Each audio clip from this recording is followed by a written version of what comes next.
Hi. You're awake, handsome?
I'll take a pack of Morley's, please. Honey, get me a pack of Morley's for Mr. Handsome.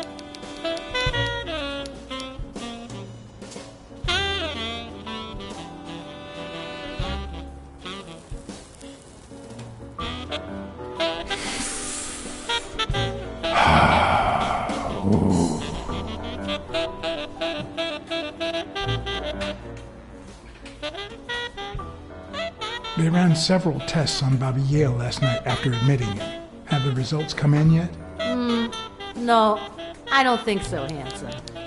I won't be able to read Yale's medical report if she's around.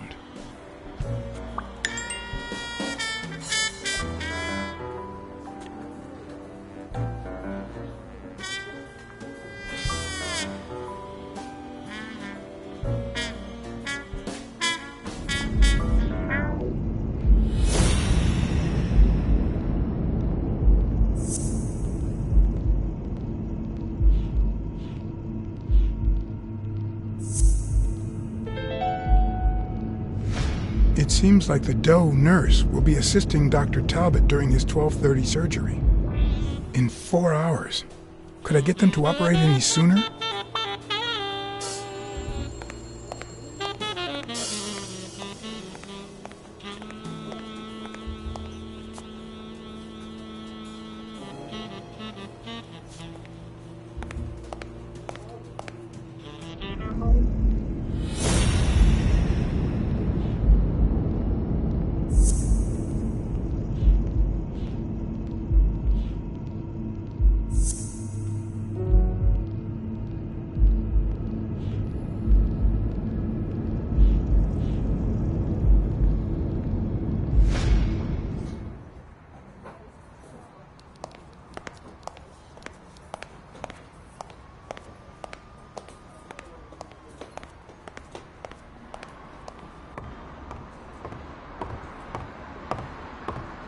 Something's wrong with him.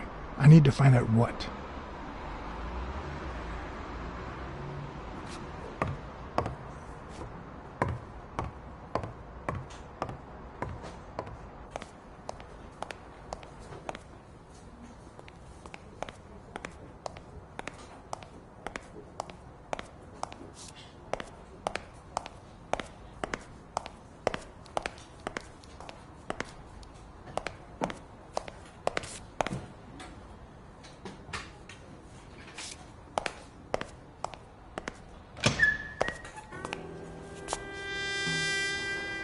Jerry Highfill. Long time no see. Blacksad, I didn't want to wake you. How's the boy? Asleep. I hope he recovers in time for the fight. I got tickets. Although between you and me, he doesn't stand a chance. It'll be a fun bout, nonetheless. Not like this. God, this is boring.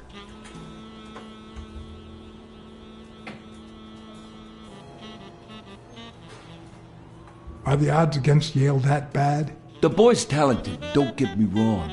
But stone is stone, you know? I bet half my pay, but you know, no vice for me.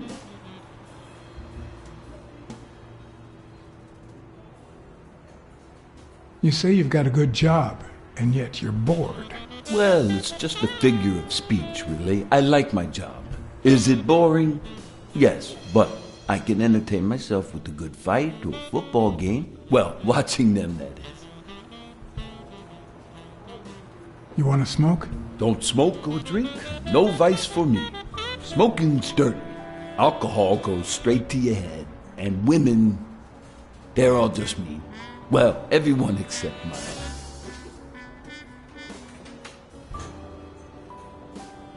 Well, I'm going back in.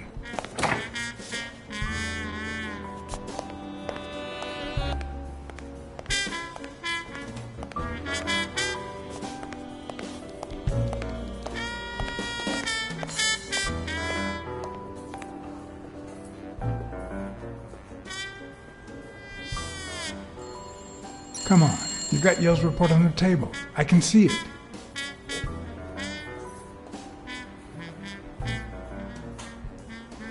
Well, that's that.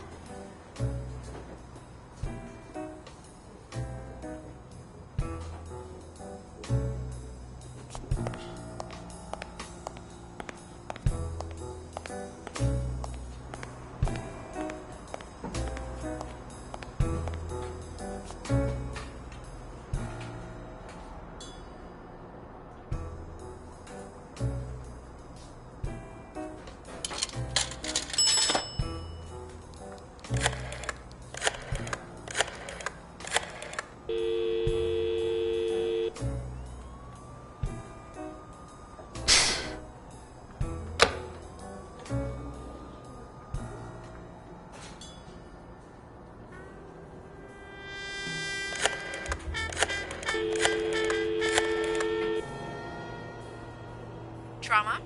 Sherry speaking. Get Dr. Gregor Talbot, please. Yes, 1 minute.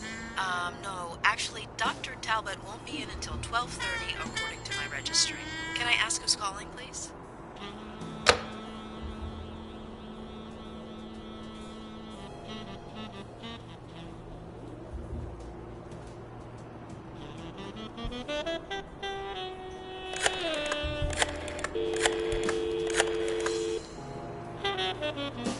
Dunn's Jim. Sheikh Ostiombe speaking. Jake, it's Blacksad. I just wanted to... I have work to do, John. Call you later. Ronald, get on that ring!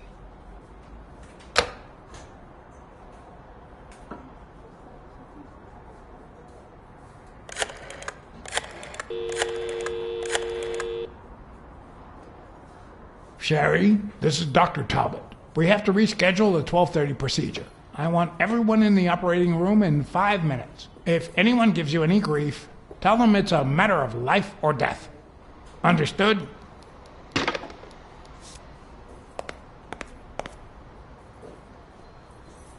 A matter of life and death. A matter of life and death. You've got to be kidding me. People.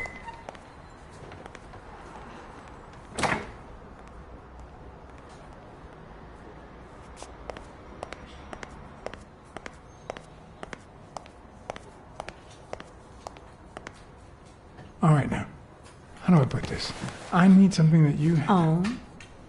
Only if you guess why I'm giving it to you.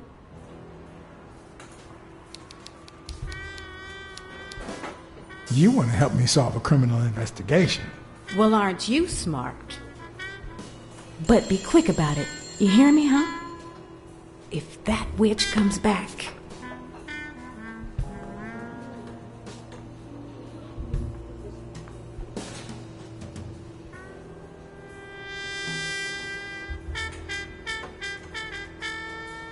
What? What does it say here? Ah, you know doctors. The top handwriting is mine. Let's see. Extrasystole and dehydration caused by panic attack. Extra what? You know, arrhythmia, like skipped heartbeats. What about this here? It's a good thing I know that Mr. Yale is in Dr. Ferguson's hands. Otherwise, I'd be worried. Hey, no means no, miss. You really don't know who I am, do you? Miss, I've got orders. And the fact is, those orders say There that... you are, Miss Dunn. Huh? Tell him, Blacksad. I can't get through that thick skull of his. You see, Highfill, this is my assistant, Jerry. Assistant? How so? She's helping me with the investigation. Between you and me, and all due respect, miss, but aren't we taking this woman's liberation a little too far? All right, go ahead. I guess it's her business after all. Your assistant? You think I'd make a good detective?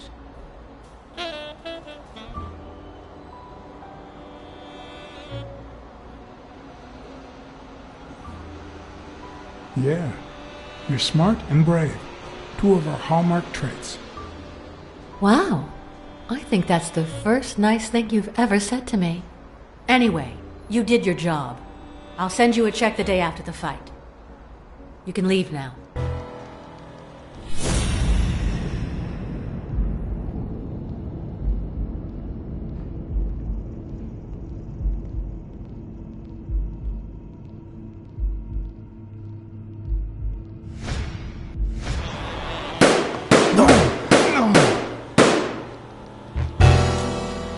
Why did you say that?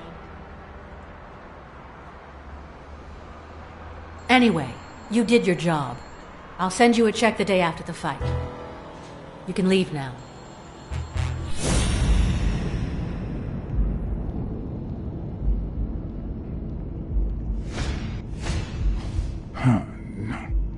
She's gonna do something stupid. Sonia, don't. You killed my father. You said so yourself.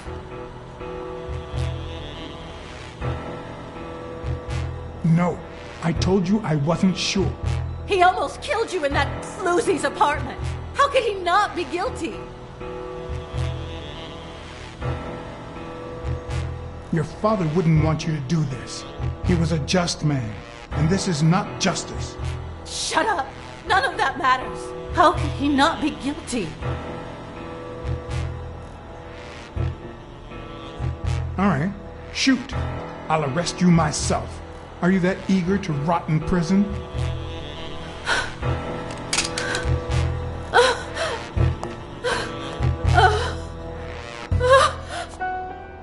Shh. It's okay.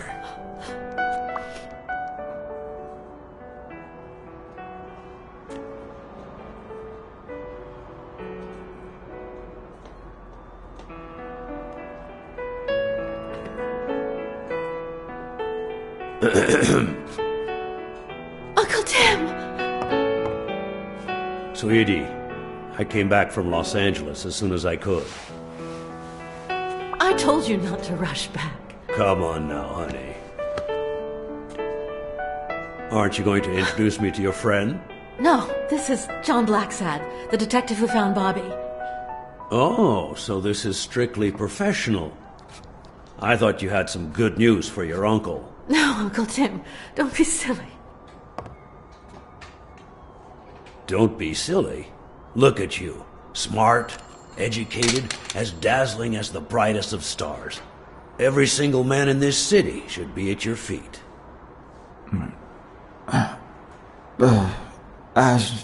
Come on, we'd better let him rest.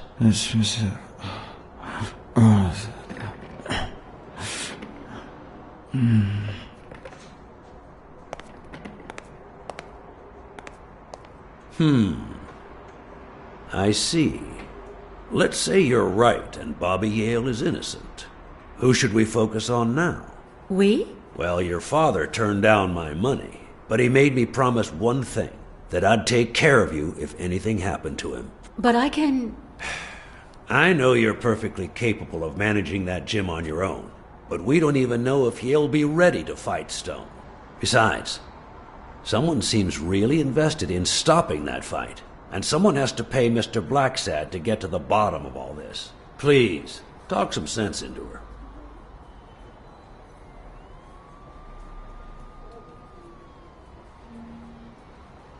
It's your life. As much as you love your uncle, it's up to you to decide whether you want his help or not. Blacksad, I was just starting to like you. All right. Thank you, Uncle. Thank you so much. All right, stop crying or you'll ruin your makeup, honey. Now fix yourself up and I'll buy you some breakfast. Wait, my purse. I'll get it. It must be... Blacksad, wait a minute. I think she needs some time alone, just like you and me. Listen, boy, do whatever it takes to find Joe's murderer. Whatever it takes. If things get messy, don't worry. I'll clean them up. Deal? Sure. I'll do my best. Thank you. I trust you to get that ball to the end zone. No. Are you telling stories about the great iron arm again? Wait a minute. Of course. The Milestones quarterback. Tim Iron Arm Thorpe. It's a good thing folks usually recognize me sooner. Blacksad, you coming to breakfast? I'd love to, but I have to go ask for a favor.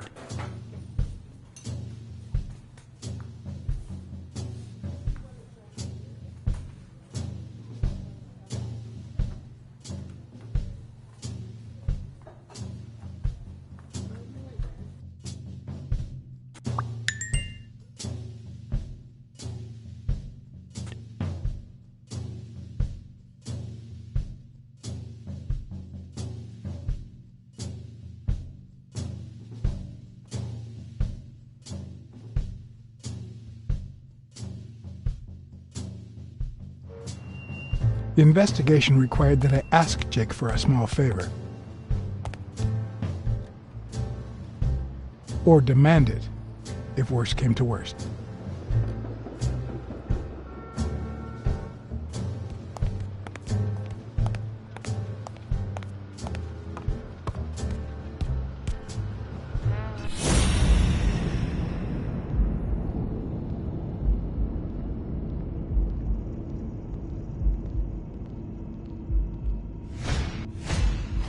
I hope he never feels inclined to hit me. He's twice my size.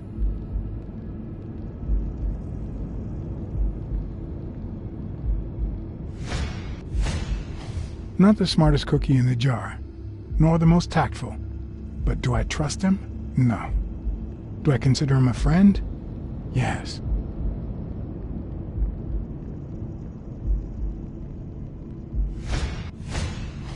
He's been training with those same shorts for who knows how long.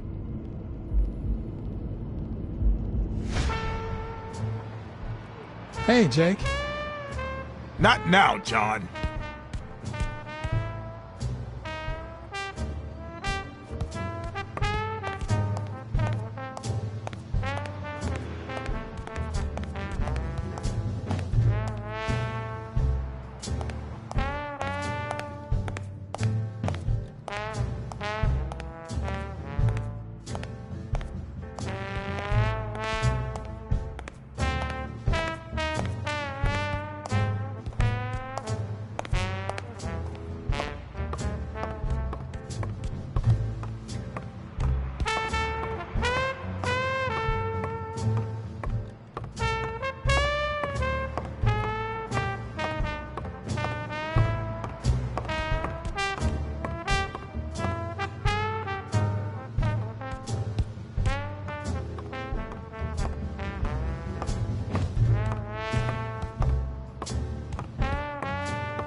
All right, that's enough.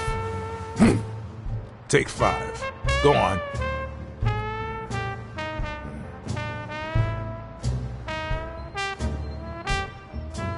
What, John? What's so important?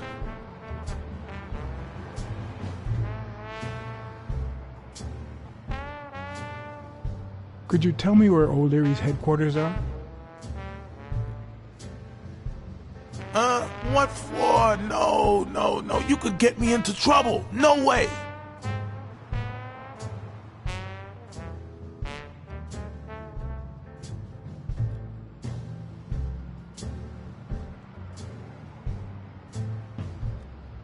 You lied to me yesterday, and being the good friend that I am, I kept your secret. You owe me. I don't think I'd keep protecting you if we weren't friends. Although, if we were friends, you wouldn't hesitate to help me. Tell me, Jake, are we friends or not? Damned cat. All right. O'Leary's hideout is in the basement of a Chinese restaurant. But I don't even know how to get in. Have you noticed anything strange about Sonia? I don't know. Yesterday she said she hated the gym. But it also seemed like she wanted to save the place. Do you get any of this? I sure don't.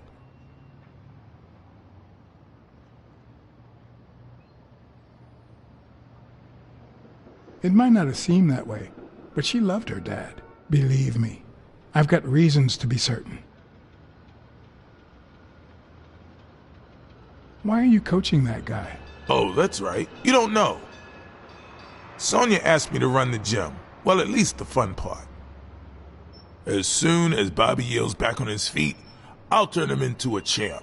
I'll make him crush stone. Just you wait. What? Why are you looking at me like that?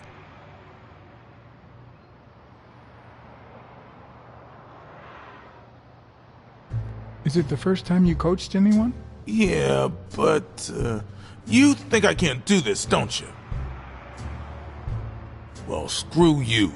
We'll win that fight. Well, I'll see you tonight. See you there. Ronald, the break's over. After 30 hours of work and several beatings, every bone in my body ached for a bed. Now it's my turn. So I went home to recharge. Because the night ahead was bound to be promising.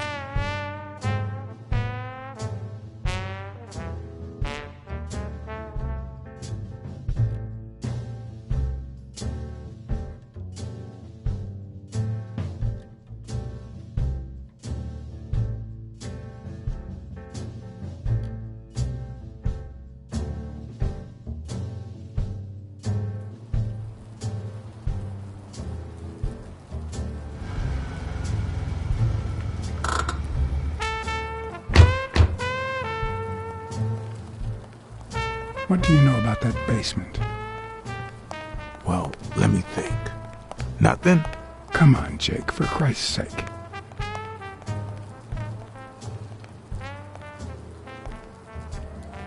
Strain that little boxer brain. You must know something. I've come to get O'Leary several times, but they always make me wait in the dining room. One day it was so late that the restaurant was closed. They made me call from a payphone in that alley over there to let them know I was here. A few minutes later, O'Leary came out the back door, that red one there. All right. You stay by the payphone. Wait till I'm inside. If you see anyone, call the same number you did that one time. Let it ring twice and hang up. Got it? Screw you! A promising night indeed.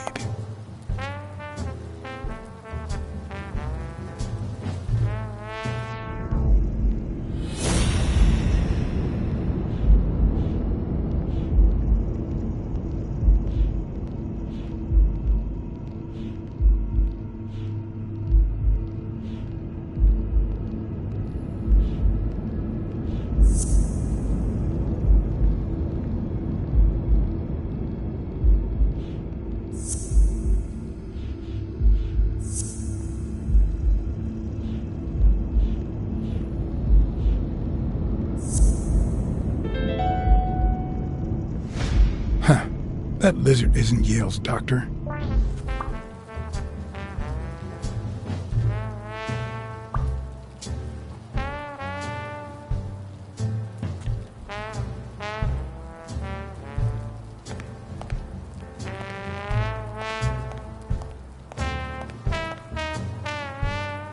A bit too high to climb, if the basement I'm looking for were in that building.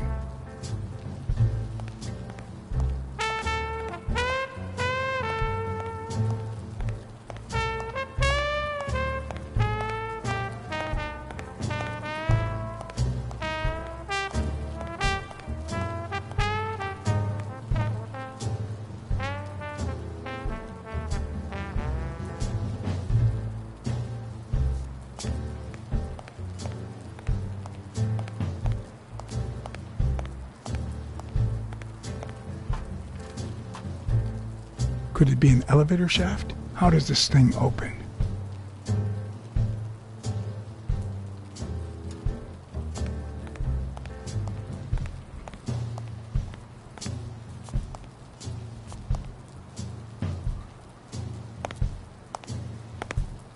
What happened?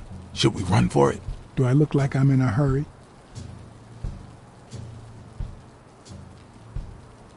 There's a trapdoor on the ground, right by the restaurant. Does that sound familiar? Huh? The restaurant or the trapdoor? Okay. Forget it. Are you done? What do you think? Check out that graffiti. You're in On Leon Tong territory. Wow.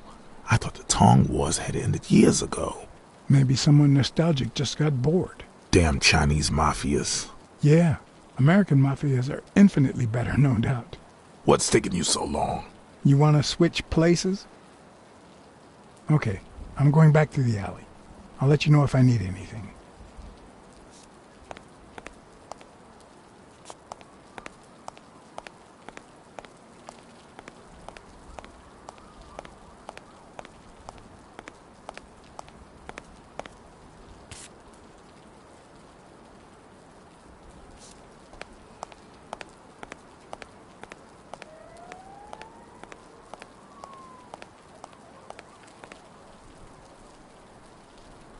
No. The plan will only work if O'Leary doesn't know I've been here.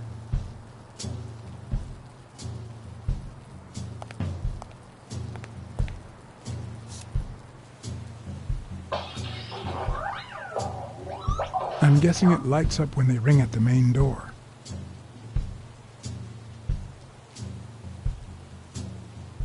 Maybe it leads to the basement.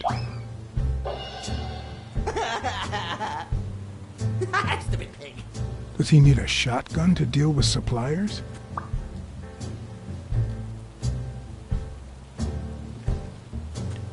Would he even notice if I got in?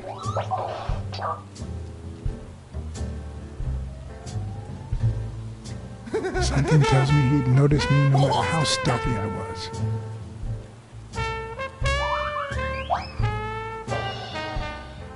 Or maybe this is the way to the basement and not that corridor.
What?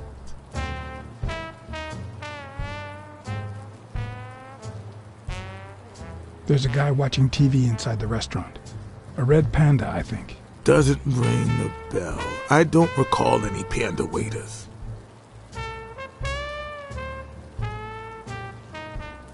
I've seen two possible ways to access the basement, but... You really think I can help you with that?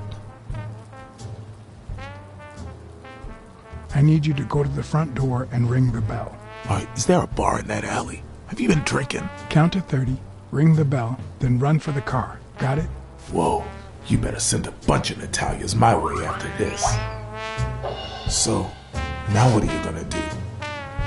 I'll open the door with my lockpicks. Once I'm in... I'm still not sure if I'll take the hall or the door on the right.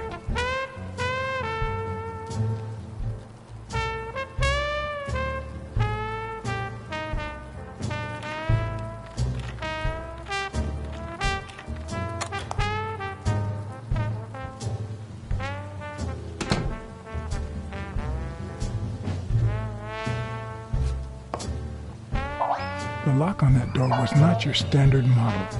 I had to give it my all.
Oh, no, not now!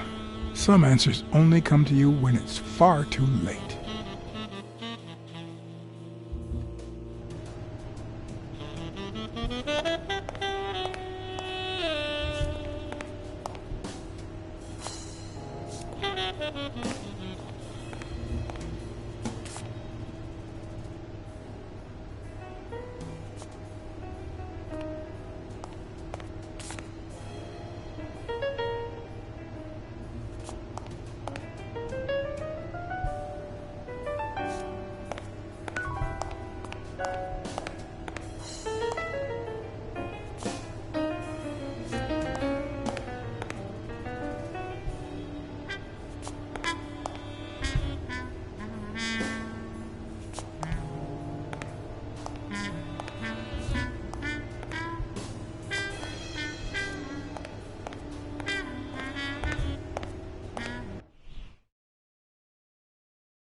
No, not now!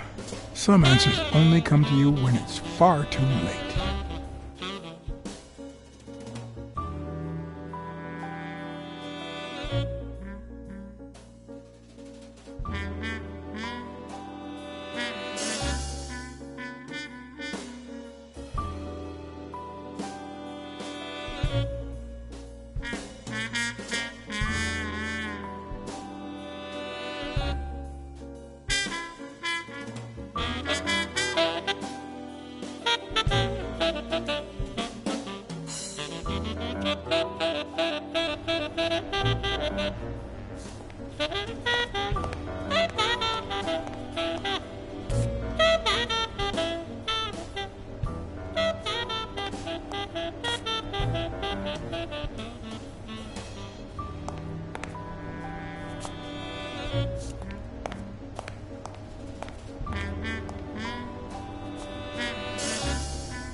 I was expecting some frozen bodies.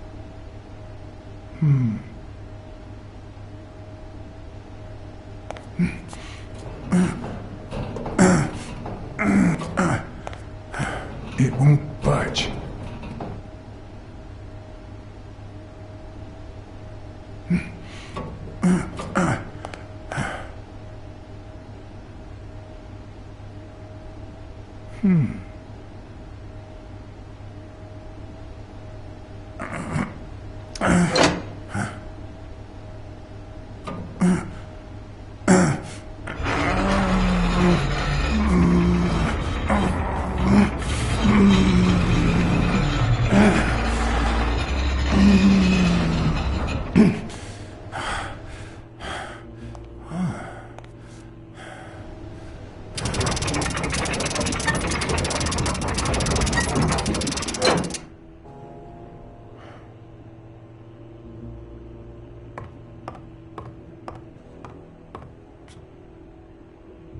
The odds are incredibly in Stone's favor. I guess that he's the reigning champion, and Bobby Yale is just a contender, but maybe word got out about his condition.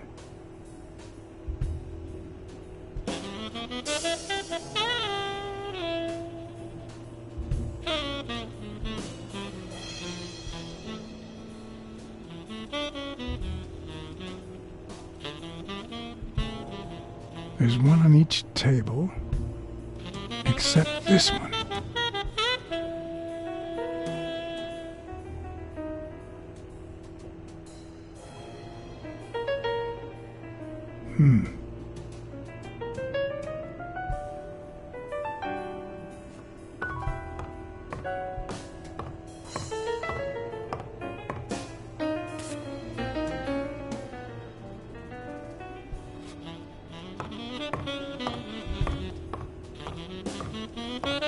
Wow, I didn't realize you could place so many bets on a single baseball game.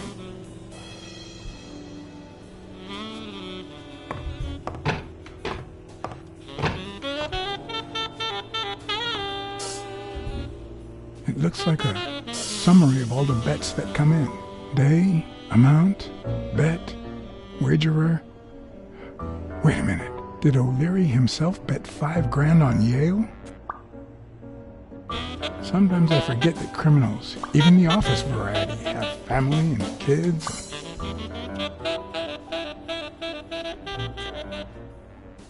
Yet another example of how crime always pays.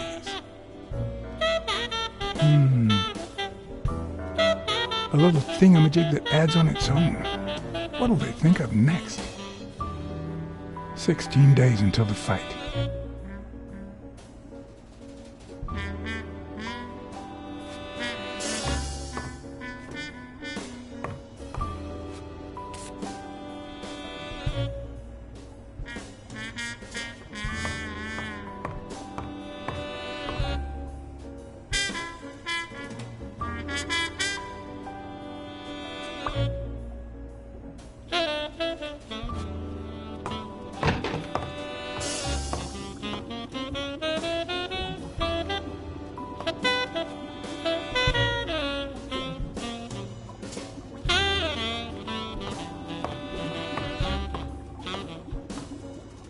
Could that be Ireland?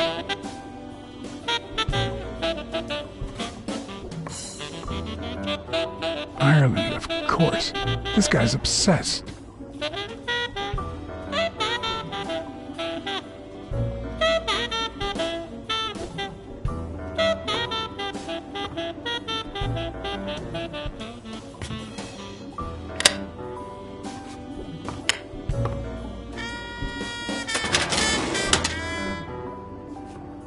The painting concealed file after file of celebrity reports with all sorts of shady information, ranging from S to Z.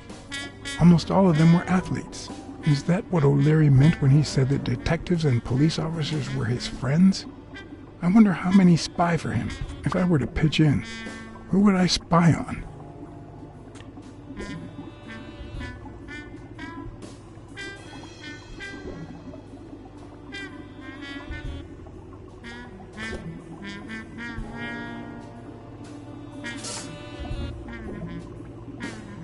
Thorpe had been a rising football star before the war, which he came back from with honors and decorations. After the truce, he resumed his career.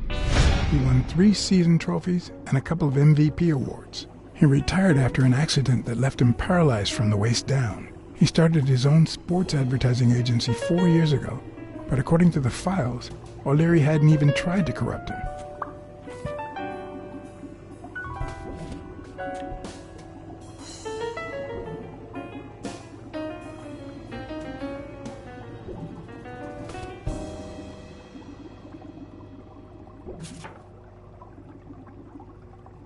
According to Stone's report, he was so clean, not to mention hard to corrupt, that O'Leary opted for a more subtle strategy. Apparently, when he broke up with the tennis player Helen Moore, he set her up with Stone. Lucky for him, they hit it off. As I put away the report, I stopped in my tracks.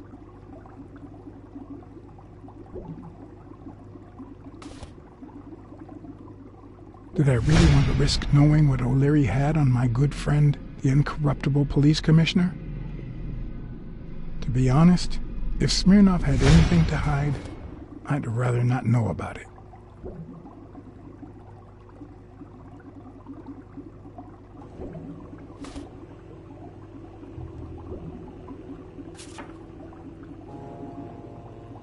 In Bobby Yale's folder, all I found was a log of his incredible stats as an aspiring champion. 20 victories, 16 by knockout. Although, at the end of the report, someone had underlined one word several times: untouchable.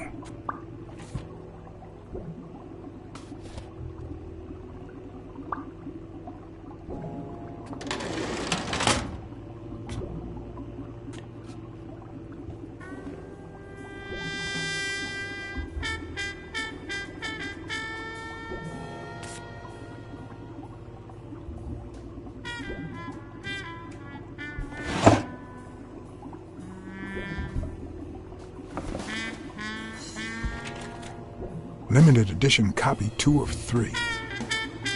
We listen, if you call it listening, to the sentimental romance. Your eyes act like the moon.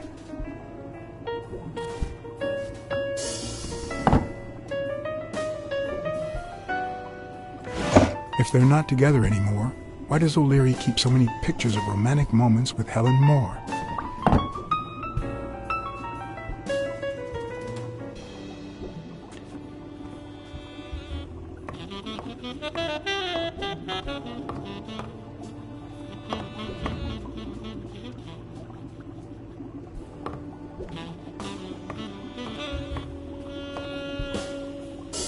A Crossler? The good news is, I don't need lockpicks to open it.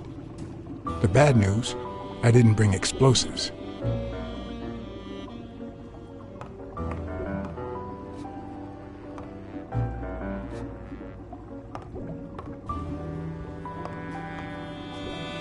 I hope I never become the object of O'Leary's obsession.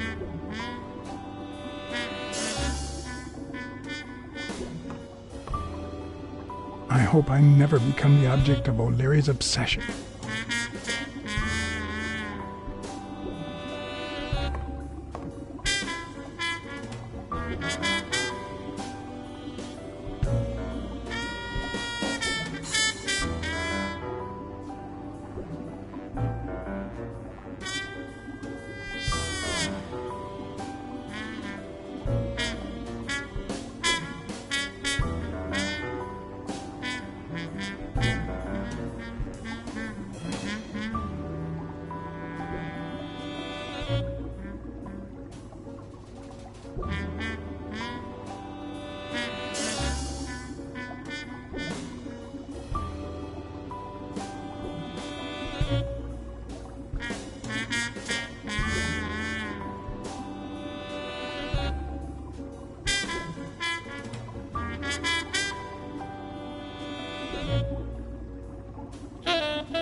Does O'Leary have a network of pals?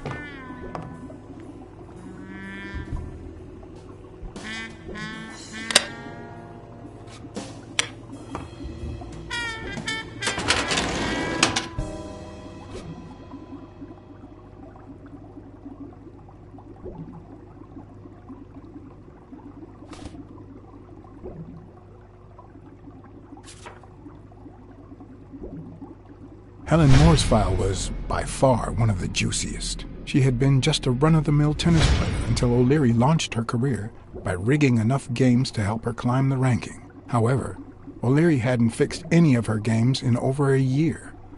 In spite of that, she remained undefeated. Be as it may, it was clear that O'Leary had enough information to ruin her career.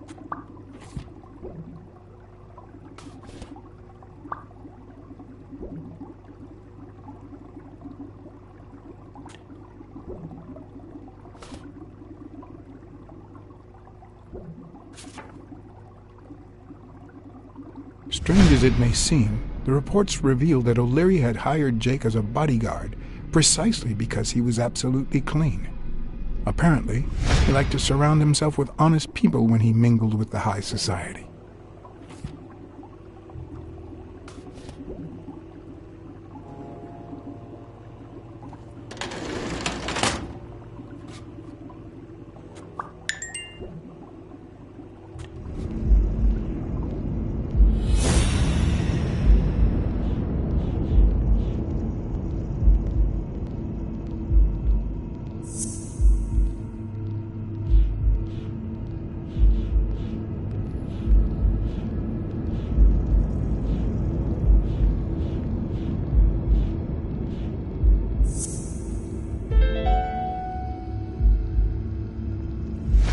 I'd say O'Leary has threatened Stone with ruining Moore's career.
Luckily or not, files N through R included no one that I could somehow connect to the case.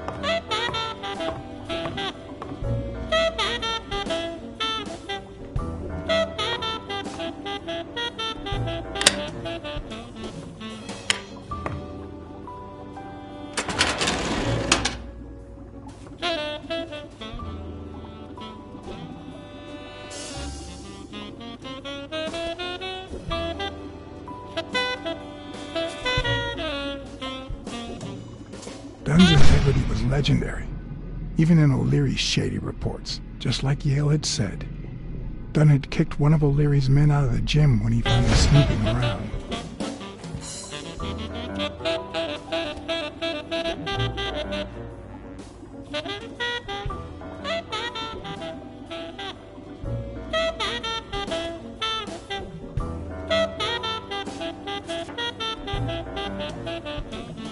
The report on Yale's father was the shortest of all, since only his name was left. Why?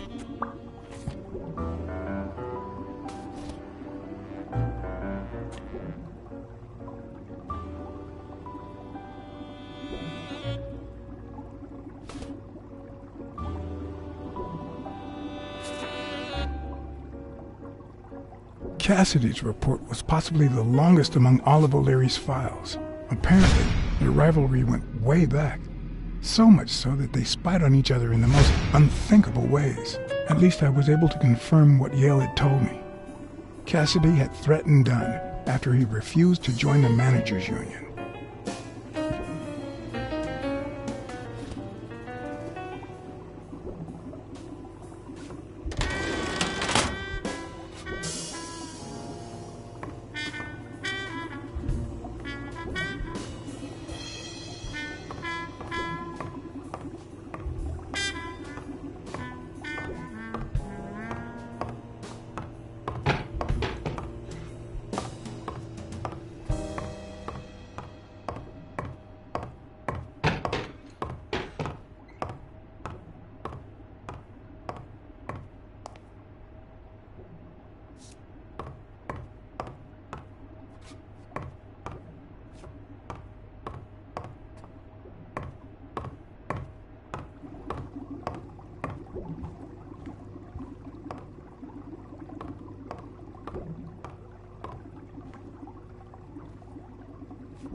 Even Dunn had a gun in his office.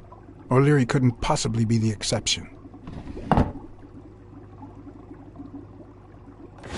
Dunn had $200 in his safe. O'Leary had about $20,000 in a drawer.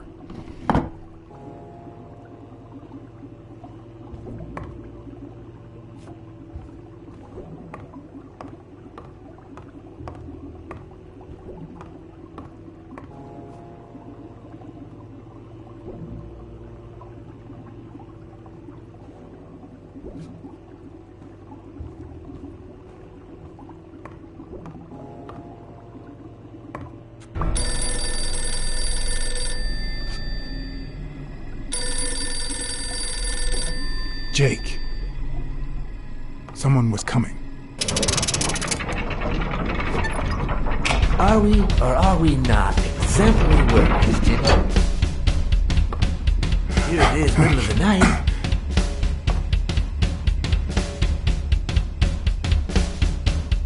And we're working extra hours.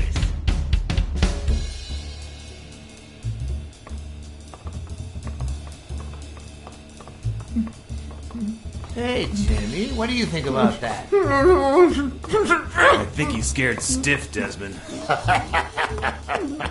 Why's that, Jimmy? We're giving you the red carpet treatment. We even let you in the boss's office.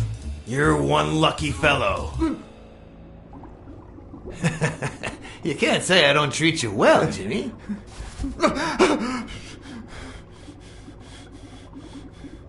Yeah. Speak, you moron. Yeah, very well. Why are you... Shh. Calm down. How long have you worked for me, Jimmy? 3 months. 3 months. Oh, yeah. I hired you right after your cousin Martin died. I need your opinion. How would you punish someone for ruining an innocent man's life with a hit and run, Jimmy? I don't know. Then tell me, what about you, Wilson? What would you do? No, please. I didn't do anything. I swear. He was a good guy. Of course, you already knew that. You knew him better than me, right? He was my cousin. That's why I hired you, Jimmy. You see, Martin was a dear friend. And his widow said you were a nice kid. That you do a good job and you needed the money. And I have a soft spot for those in need. Please. But, you know what? I talked to her just yesterday. She told us you did some naughty things to her with that gun, Jimmy. No. That's no way to treat a widow, is it?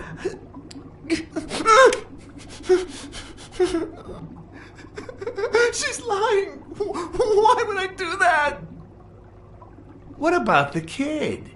Are you so sure you know how long a kid can hold his breath? With his little head inside a toilet bowl? Son of a bitch. I didn't want to. It was his idea.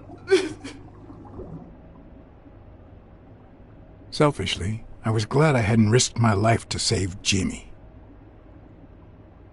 Maybe not even someone like him deserves to die. But one could also argue that I didn't deserve to die for someone like him. Who's your boss? Give me a name! Cassidy. It was his idea. He said you'd hired me if I'd managed to scare the widow, and I just... All right. Let's just... calm down now, okay? It's gonna be okay.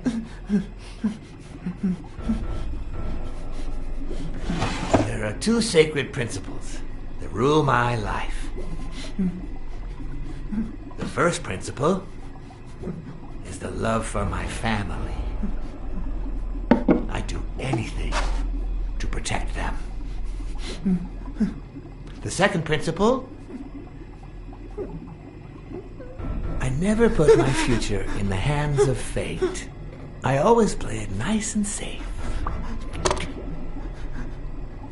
And I would even add a third principle, or better yet, a rule.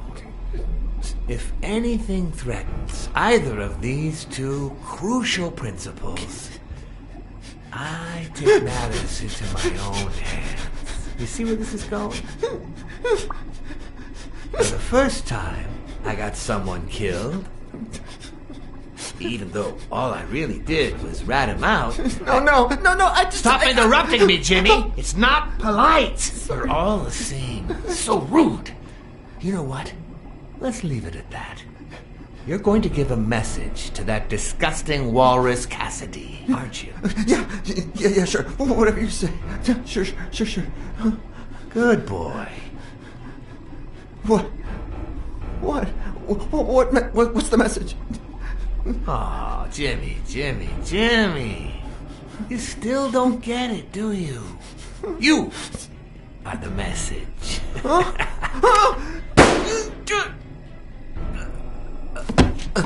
Come on. Wrap him up. Make sure Cassidy gets the message for breakfast, will you? I hope he chokes on it. Got it.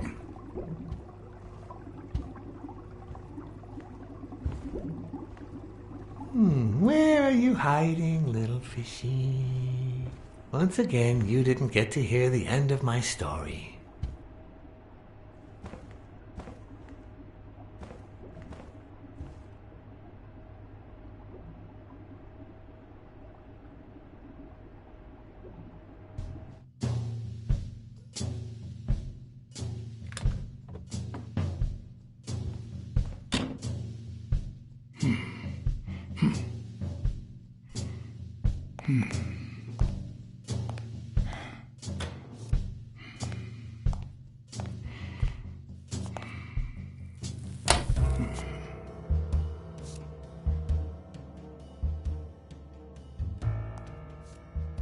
What?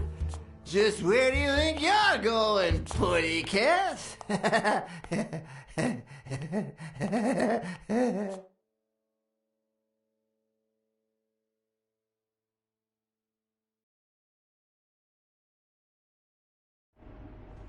Two sacred principles rule my life. The love I feel for... What is going on today?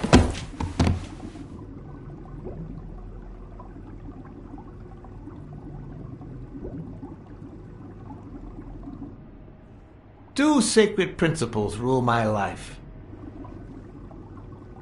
The love you feel for your family. What is going on today?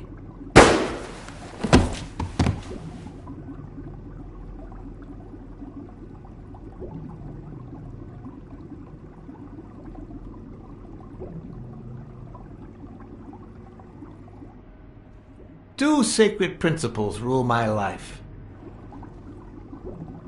The first is the love I feel for my family.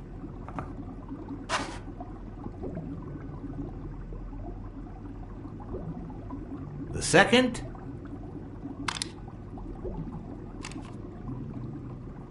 never leave destiny in the hands of fate. I always play it nice and safe. And I'd even add a third principle, or better yet, a rule. If anything threatens either of these two principles, I take matters into my own hands. The first time that someone died because of me, even though all I did was rat him out, well, that guy ended up in the Hudson River, right off Pier 27. He's got to be even wetter than that fish by now. You should have seen his face. It's interesting what comes to mind when you think you're about to die. Suddenly all I could think about was how much I wanted a pet fish. You too, Bruce?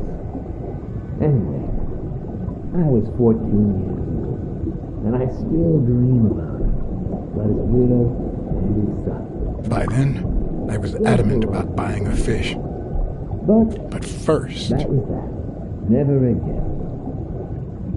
Nowadays, whether it's me who pulls the trigger or not, I have zero regrets. What's more, I sort of enjoy it.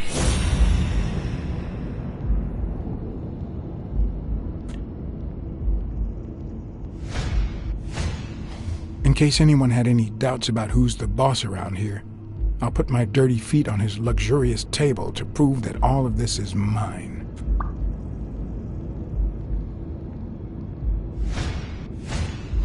When a mob boss declares his love of family, it can only mean that A, he won't hesitate to ruin yours, and B, he's cheating on his wife.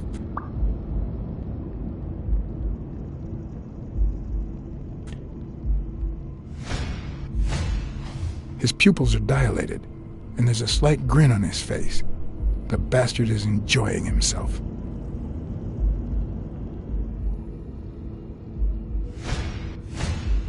The guy never hesitates to pull the trigger. Even if I hadn't seen what he did to Jimmy, I'd know he's not bluffing. I knew I had it in me to get out of that place alive.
No.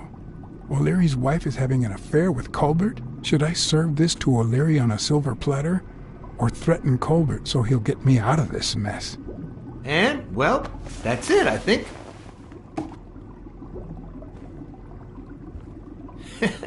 You know, Blacksad, I've never made it this far. Congratulations, you're going in style.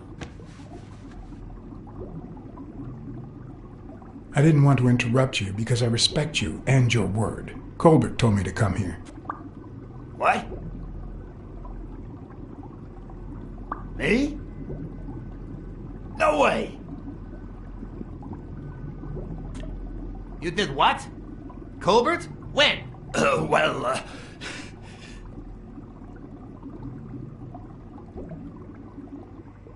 Yeah, remember when I called you on the phone? Don't you remember that cocky drunk guy? No.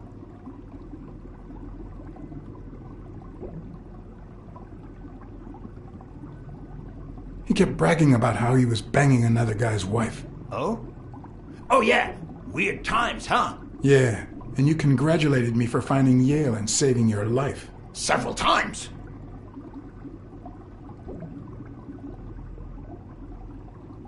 Then you assured me that O'Leary would thank me. Well, I didn't put it that way, but yeah.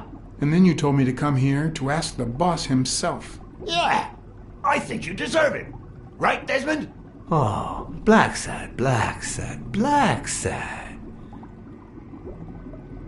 Thank you. And sorry for jumping to conclusions. First, you get a random beating from Wilson. And here we are. When you shared what you'd found in Yale's apartment, well, it made me sort of want to trust you. But as you well know, you can't trust anyone in this world. Take it. It's only fair.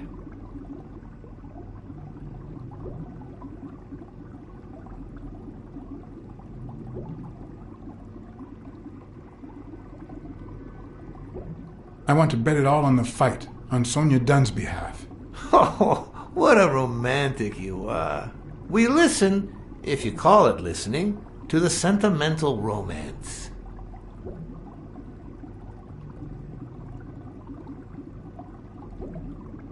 Your eyes act like the moon. Ah, a cultured man. Anyway, go ahead. Place your bet.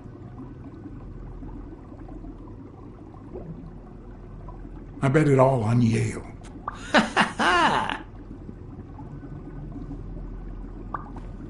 Oh, Blacksad.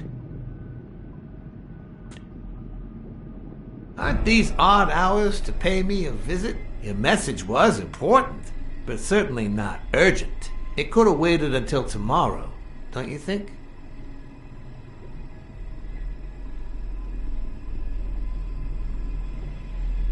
We cats and wolves hunt at night.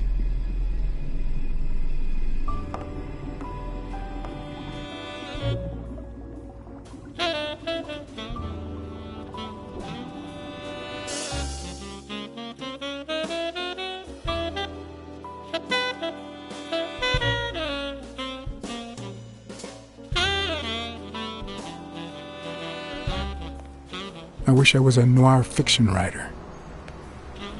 At this very moment, I could write a couple of pointed, ironic remarks for the narrator to recount what I just lived through.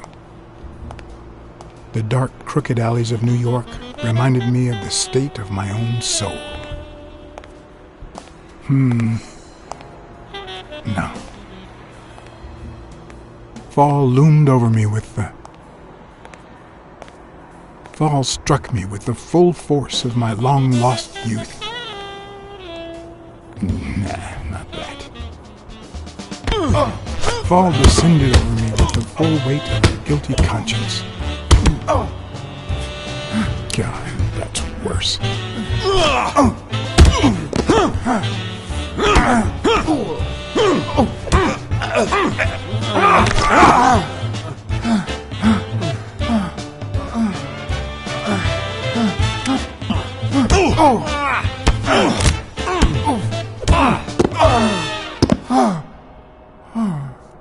What were you thinking? He wants him alive!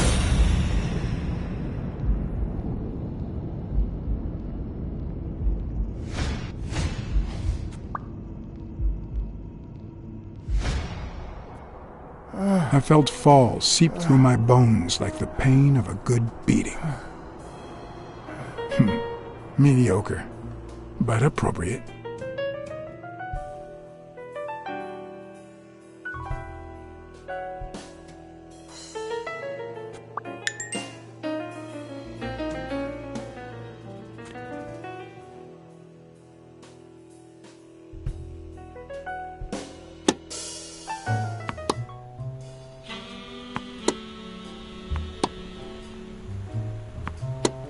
Against all odds, next morning I got up bright-eyed and bushy-tailed. And I had my kind, unknown assailants to thank. The beating had taken its toll, but for the first time in months, I had slept like a baby. Oh, come on, Helen, focus! All right, take 5. We'll work on that double backhand later.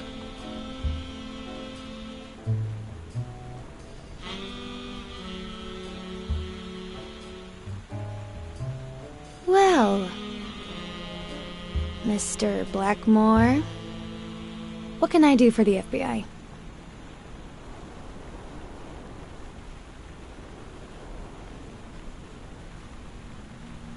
Cooperate with law enforcement.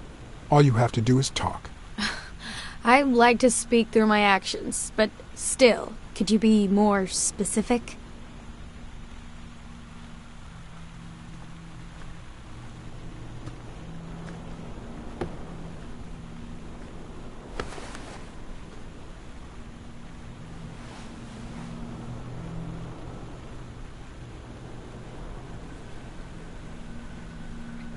Maybe if we could speak in private? Alec! Coming! You've got 4 minutes, Mr. Blackmore, so... make them count.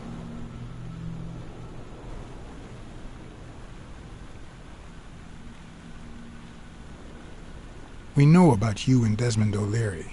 Wow. The FBI sure knows what it's doing. So, out of the 100 million Americans who know about that, who did you extort to get such highly confidential information? The thing is, well...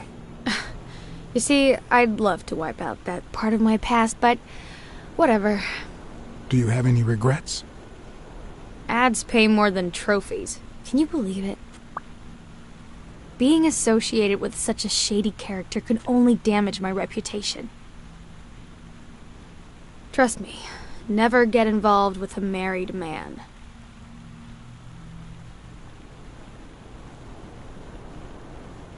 We're aware of at least 6 rigged games during your first year as a professional player. And? You won all of them. Are you trying to offend me?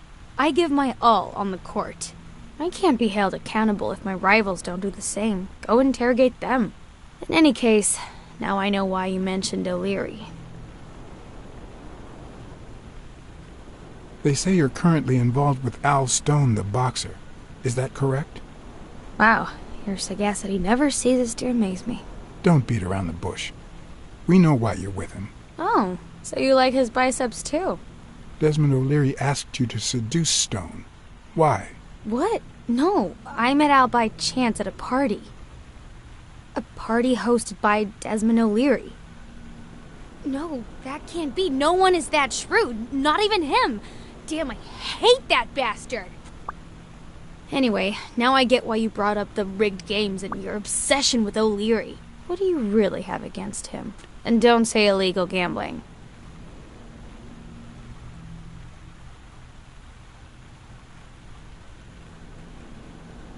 O'Leary is a murderer. Every criminal organization has blood on his hands. His is no exception. And we have proof.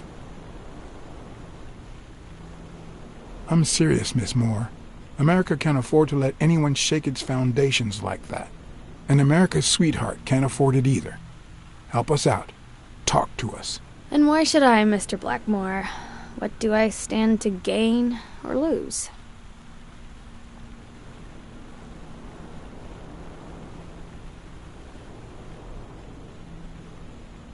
The FBI always returns a favor.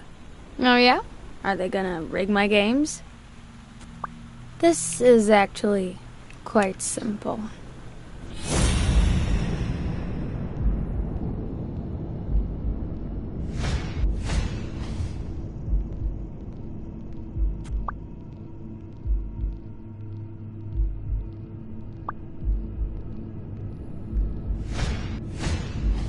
One lucky gal. You have a light, sir?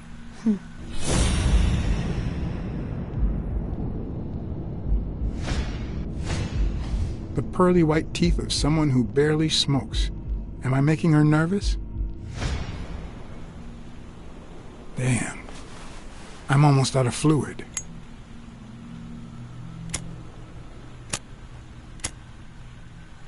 Wanna know my trick? Go down to start, then up with it, and then down again.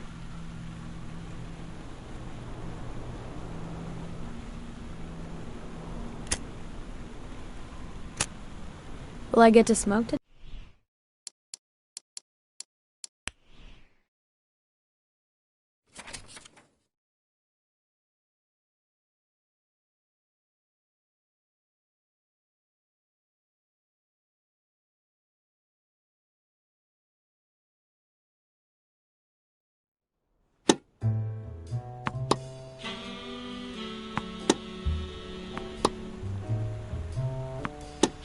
Against all odds, next morning I got up bright-eyed and bushy-tailed.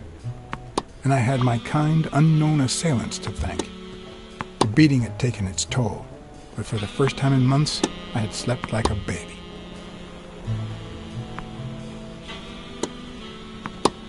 come on, Helen, focus! All right, take 5. We'll work on that double backhand later.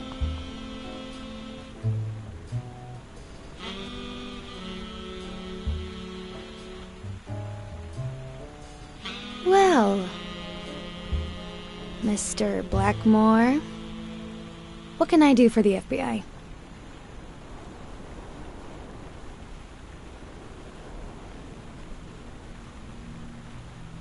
Cooperate with law enforcement. All you have to do is talk. I like to speak through my actions, but still, could you be more specific?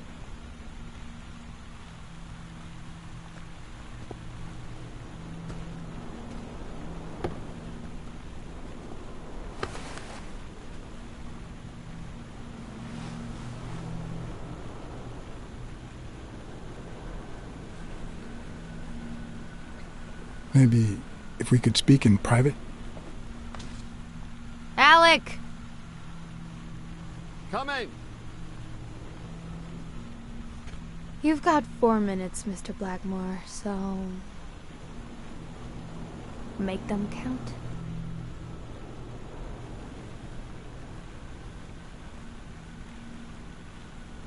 We know about you and Desmond O'Leary. Wow, the FBI sure knows what it's doing. So, out of the 100 million Americans who know about that, who did you extort to get such highly confidential information? The thing is, well... You see, I'd love to wipe out that part of my past, but whatever. Do you have any regrets? Ads pay more than trophies. Can you believe it? Being associated with such a shady character could only damage my reputation. Trust me, never get involved with a married man. We know you smuggle contraband during your international tournaments. Oh, really? Are you sure? Like, what exactly? I think she called my bluff. Or did she? Should I follow through or say I was kidding? You smuggle tobacco. You're just making it up as you go, aren't you? To think I was starting to like you. Come on, what do you really want from me? We're aware of at least 6 rigged games during your first year as a professional player. And? You won all of them. Are you trying to offend me? I give my all on the court. I can't be held accountable if my rivals don't do the same. Go interrogate them. In any case, now I know why you mentioned O'Leary. They say you're currently involved with Al Stone, the boxer. Is that correct? Wow, your sagacity never ceases to amaze me. Don't beat around the bush. We know why you're with him. Oh, so you like his biceps too? Desmond O'Leary asked you to seduce Stone. Why? What? No, I met Al by chance at a party. A party hosted by Desmond O'Leary. No, that can't be. No one is that shrewd. Not even him. Damn, I hate that bastard. Anyway, now I get why you brought up the rigged games and your obsession with O'Leary. What do you really have against him? And don't say illegal gambling. O'Leary is a murderer. Every criminal organization has blood on his hands. His is no exception. And we have proof. Well, what's the big deal? At least it's not a matter of, I don't know, smuggling tobacco. I'm serious, Miss Moore. America can't afford to let anyone shake its foundations like that. And America's sweetheart can't afford it either. Help us out. Talk to us. And why should I, Mr. Blackmore? What do I stand to gain or lose? I'm sure you're aware that we could end your career if what we know goes public. But no one wants that to happen, right? This is actually quite simple.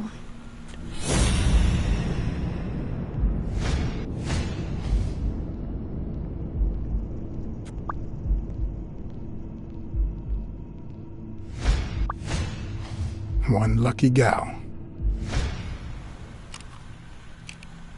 You have a light, sir?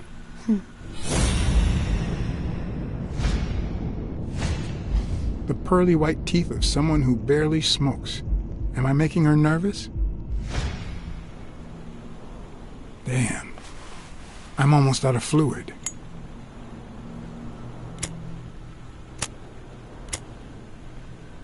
Want to know my trick? Go down to start, then up with it, and then down again.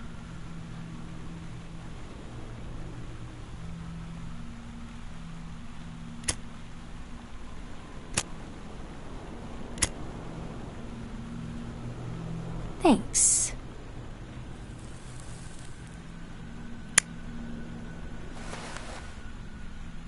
I don't know what you want me to say. You're trying to frame O'Leary, perhaps rightfully so, but I think you're barking up the wrong tree. Believe me, if I had the slightest... Come on, Helen. Time to work on your backhand. Let's go. Do you smoke?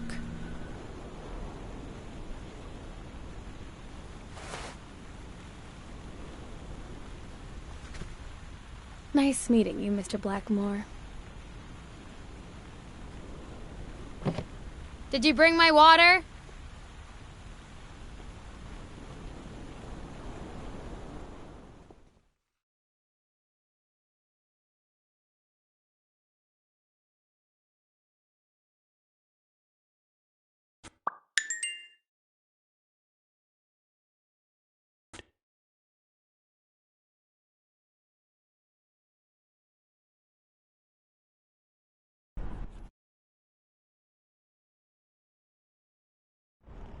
She tossed the cigarette in your face? You're such a loser! Too bad I was busy chasing Cassidy. If that had been me, America would no longer have a sweetheart. So, what do you say, you and me, we change places next time, huh? Your turn. Now tell me, what did you find out? You're gonna love this. You ready? I've got news, but I happen to also have a Blacksad. Thank you so much, Mr. Blacksad. Huh? Oh, Mrs. Colbert. My husband woke me up this morning with roses and breakfast in bed. He said he had a scare last night, although he won't give me any details, and that he's been thinking about me ever since. He wants to take me to Niagara Falls for a second honeymoon. That's nice, but I don't know why you're thanking me. Are you kidding? Remember how I doubted him, but you made me change my mind? If he had suggested to take me to Niagara Falls when I still suspected him, I would have thought it was just a cover. Or worse still, a way to clean his conscience. Well, I only did my job as honestly as I could. Enjoy your marriage. I hope you and your husband are happy. Well, that's all I wanted to say. Send me your bill when you can. You're a good man, Mr. Blacksad.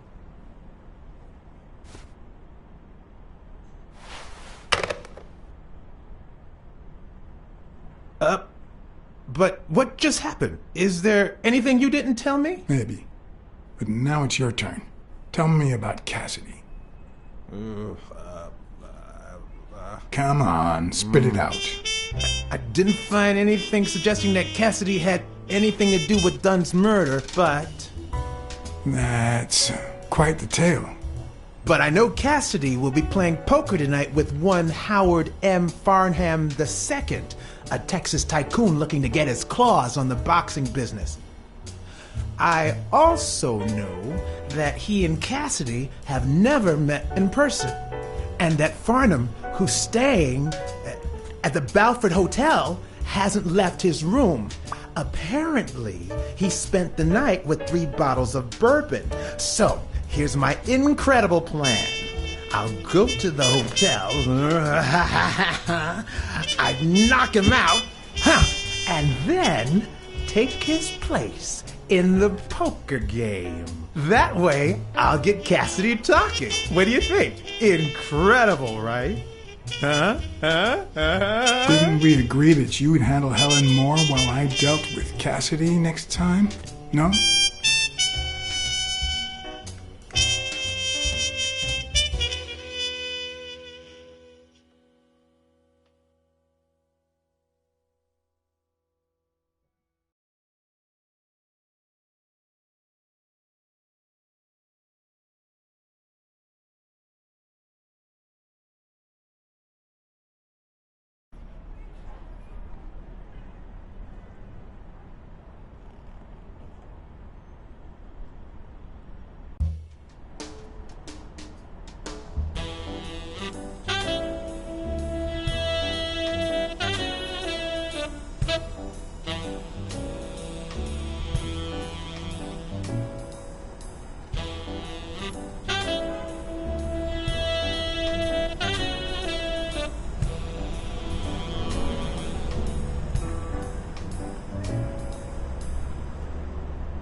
Good afternoon, Mr. Farnham. What's going on?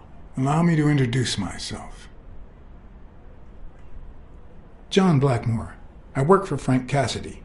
He asked me to bring you these bottles so you could choose which one you prefer for the game. Oh, sure. I was fixing to leave, but I guess them monuments ain't going anywhere. Well, come on in then. Getting in Farnham's room was easy. Earning his trust was another story. But I always have an ace up my sleeve. Blackmore? You okay, partner? The best way to earn someone's trust is to make them believe they've earned yours. And sometimes, the best way to fake it is to tell the truth. I don't know where to begin.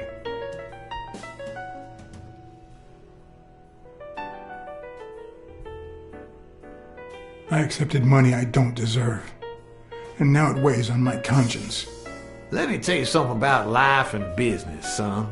Our Lord didn't separate his creation into rich and poor just for the fun of it. If a man has the money, that's proof enough he doesn't deserve it. You hear what I'm saying?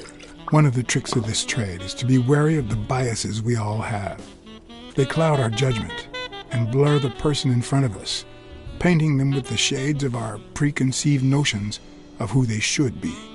But every once in a while, you run into someone so locked in personality that they can only be regarded as a stereotype.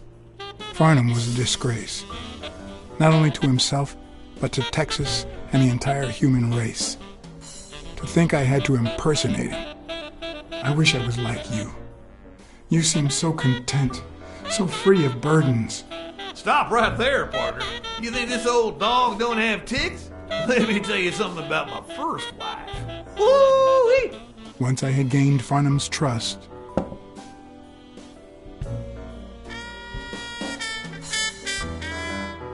the hard part was deciding what I needed to know to become him and not get myself killed.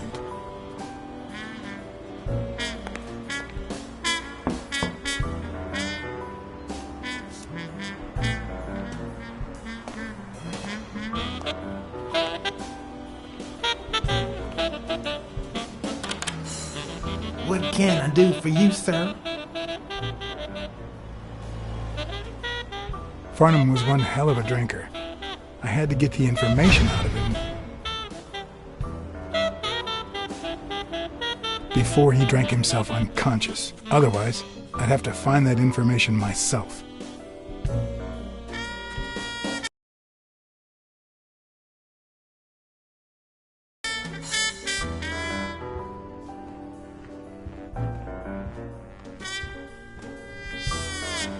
Ding Dong? Interesting name for a town. Ding Dong? Interesting name for a town.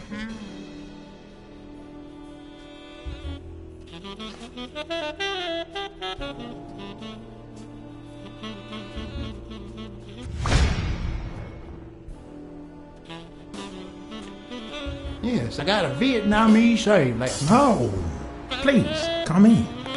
Of course, I remember you. Take a seat.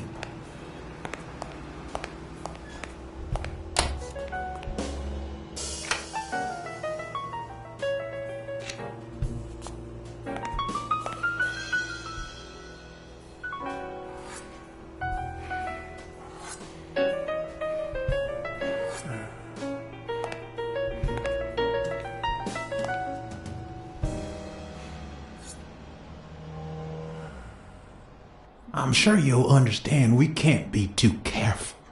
Our host has many enemies, and someone has to keep them at bay. Sure, I get it. I'm glad to hear that. Now, please answer my question. How much does it cost to get yourself a clean Vietnamese shave?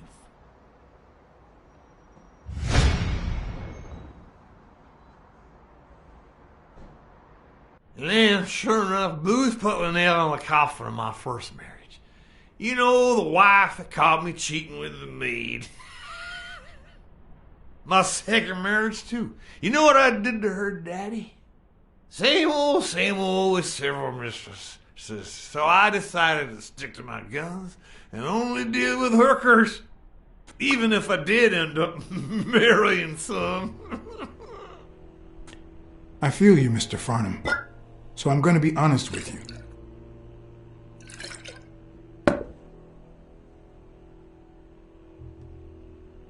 I'm Cassidy's slave. He lent me the money for a game deposit, and I lost it all. Now I have to work off my debt. Oh, Cassidy's not your problem, son. It's poverty. Sure enough, I had to pay my own deposit this morning to y'all, and that was just petty cash to me. Petty cash, to be honest. I asked you how much. Of course, they gave me my receipts. These things I have, boy. Wait, I'll show you. I got it somewhere. This is it. I'll get it. I just put it over. I think I'll be right back.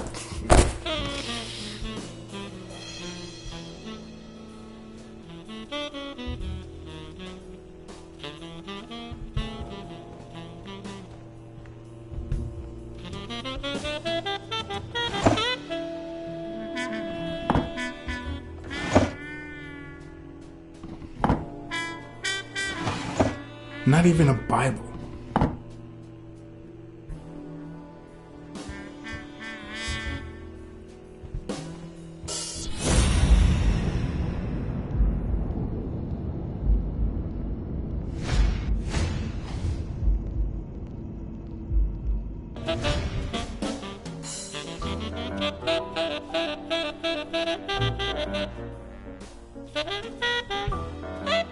Why didn't you just say you had the receipt in your pocket? I'm almost certain, but tell me, who told you to come to this barber shop?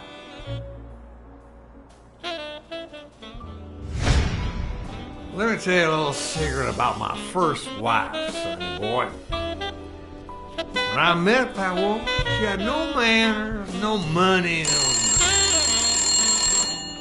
Who in the hell?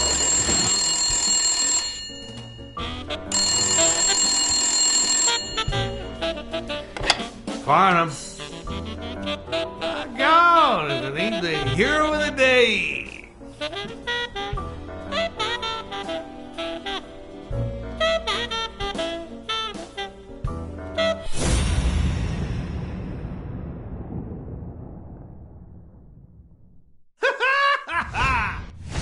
I probably don't need to imitate his gestures during the game, but it certainly wouldn't hurt to try.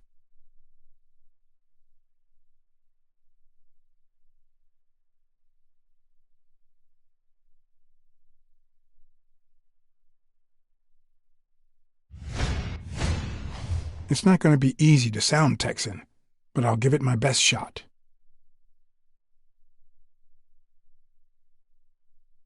I'll be damned.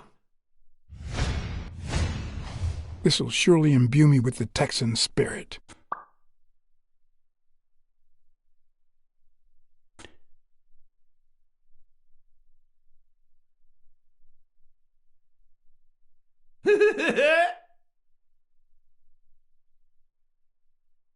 Yes, sir. New York City. Nothing says Texan like a cowboy hat. Sure enough, I'm fixing.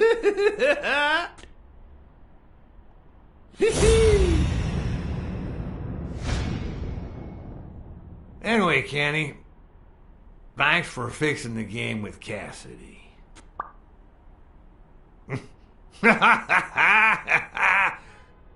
God bless you, brother.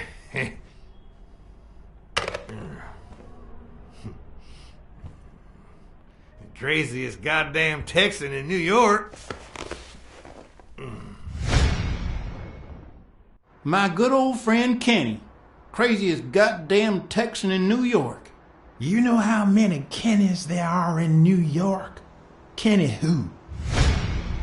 So besides when and where the game will be, the password, and the money Farnham dished out, what else do I need?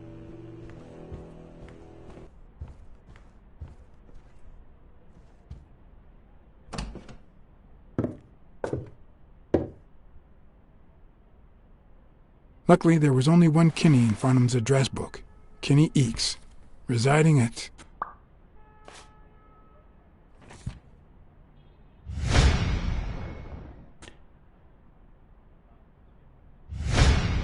Cornell Plaza, Manhattan. Stunning penthouse. I'm not surprised. Mr. Eakes has excellent taste. Do you happen to know what he asked for the last time he was here?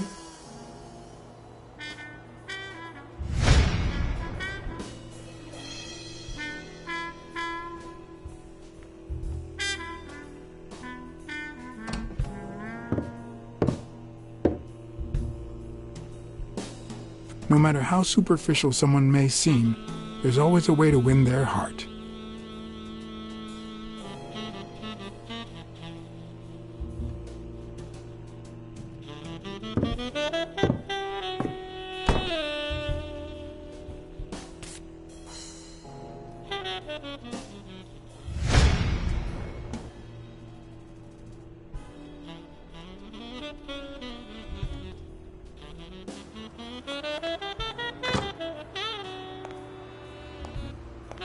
Don't tell me, Billy Bob. This here is my new friend Father. Am I right?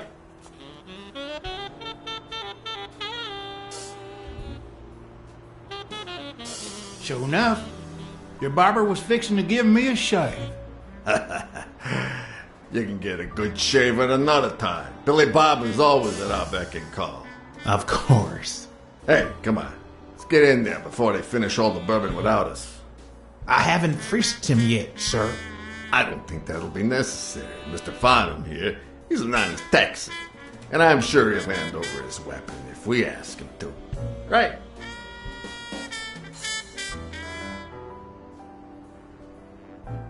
Sure, but you better take good care of my girl. It'll be my pleasure.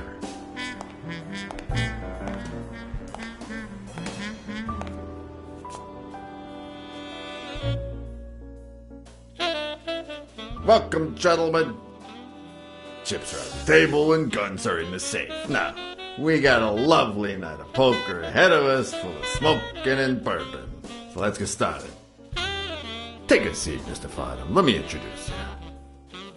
To my right, wearing gray boxers and weighing in at 140 pounds, the owner of Pink Vice, the largest meat market in all of Manhattan. In other words, a real son of a bitch. No offense to the women he exploits. Our reigning champion, Oswald Quince. A title I aim to keep, provided our new contender here doesn't interfere.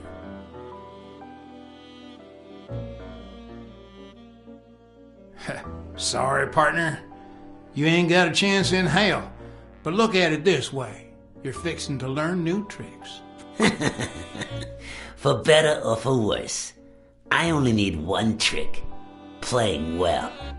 The truth is that our friend Farnham owns the largest and, I dare say, most entertaining establishment in Texas. Really? So we're colleagues then? Yeah, you wish, Quince. He owns a casino. Damn. And it's not even in Austin or Dallas. It's actually in a little town called, what was it? Darn it. I looked it up the other day. Had a funny ring to it. I hate it when this happens. I thought they moved all Texan casinos to Vegas, where gambling is legal. You mean Ding Dong, Texas? Ding Dong! That's it.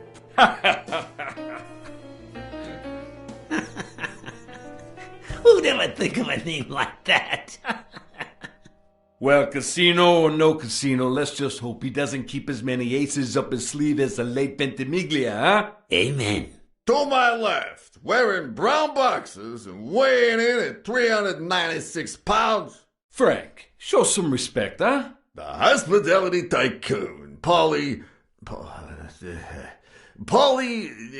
no. Tycoon? I just own a small bar with pool tables. Clients drink close to nothing and play even less, but Certain business transactions just couldn't happen anywhere else. Damn it, Paulie. Why don't I know your last name? Because they took it away from me. You have no idea how good my ex-wife's lawyer is. Women, they even take our damn names.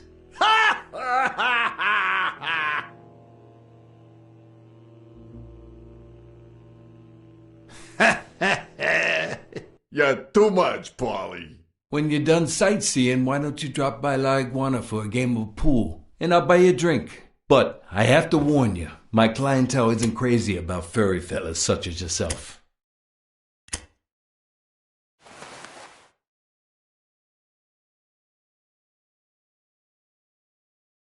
Thanks. I love me some pool. Perfect. It'll be my pleasure. You're looking to start your own pool business, Farnham? This guy here wants to start a boxing association in Texas. Guess who he's turning to for advice? To be honest, several things got me worried, so I'd be much obliged for any counseling. So, what worries you?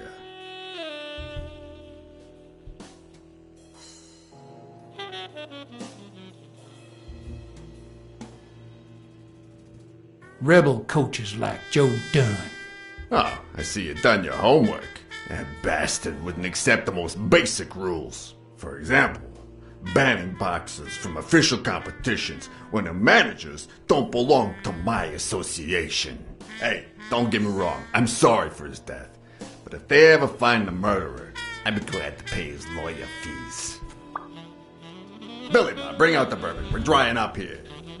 I'll deal with a fresh deck, of course. We respect traditions in this establishment. Poker is as boring as it is simple. All you need to do is read people's faces. And even the worst detective has that trick up his sleeve. The real issue is knowing what to play for when there's much more than just money at stake.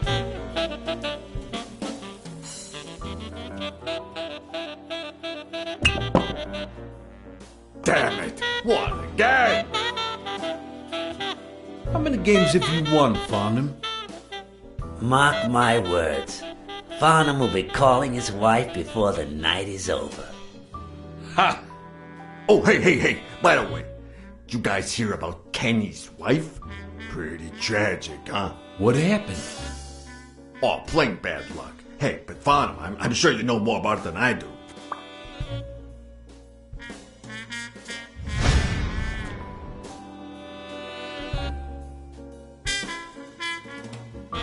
Anyway, Kenny, thanks for fixing the game with Kathy.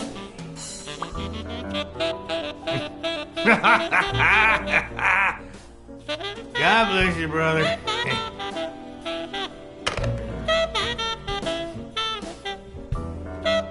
Craziest goddamn Texan in New York.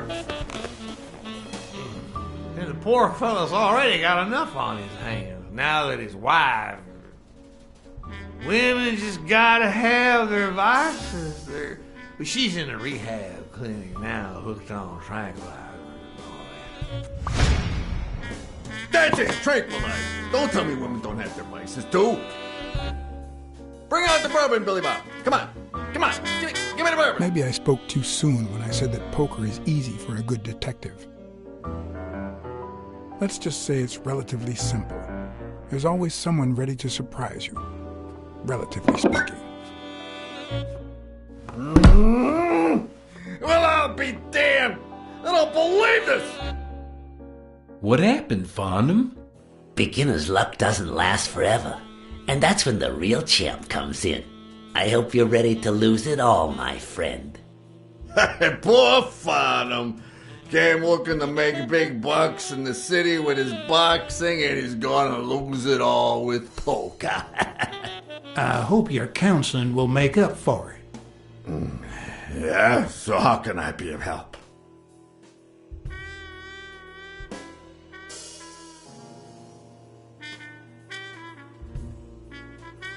Homicidal boxers like Bobby Yale.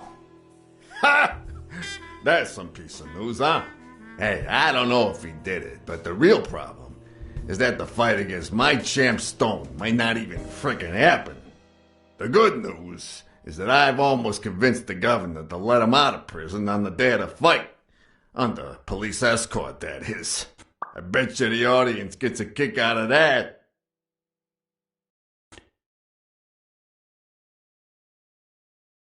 Having to compete with illegal gamblers like that O'Leary fella. Huh? One would almost think that you live in New York, my friend. That son of a bitch killed one of my men and left the poor bastard on my damn porch. But he's a goner now. Ever since the sport got put on TV, people want a fair game, honest boxes, and no shady business. You can't break the law anymore like before.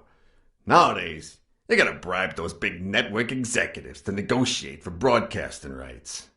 Come on, let's steal another hand before Quince accuses us of trying to break his winning streak. Ain't gonna happen.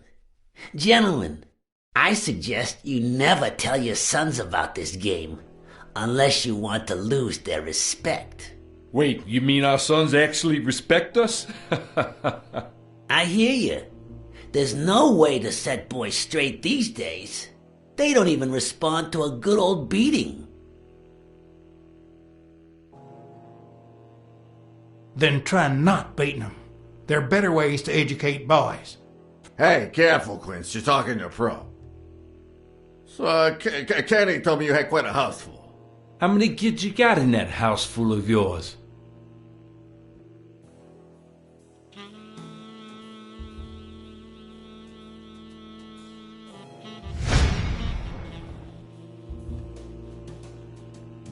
No, that son of a bitch was about to choke on his own vomit.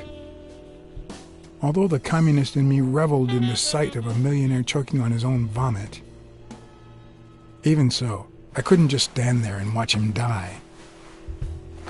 Unfortunately, I didn't break a sweat trying to save him.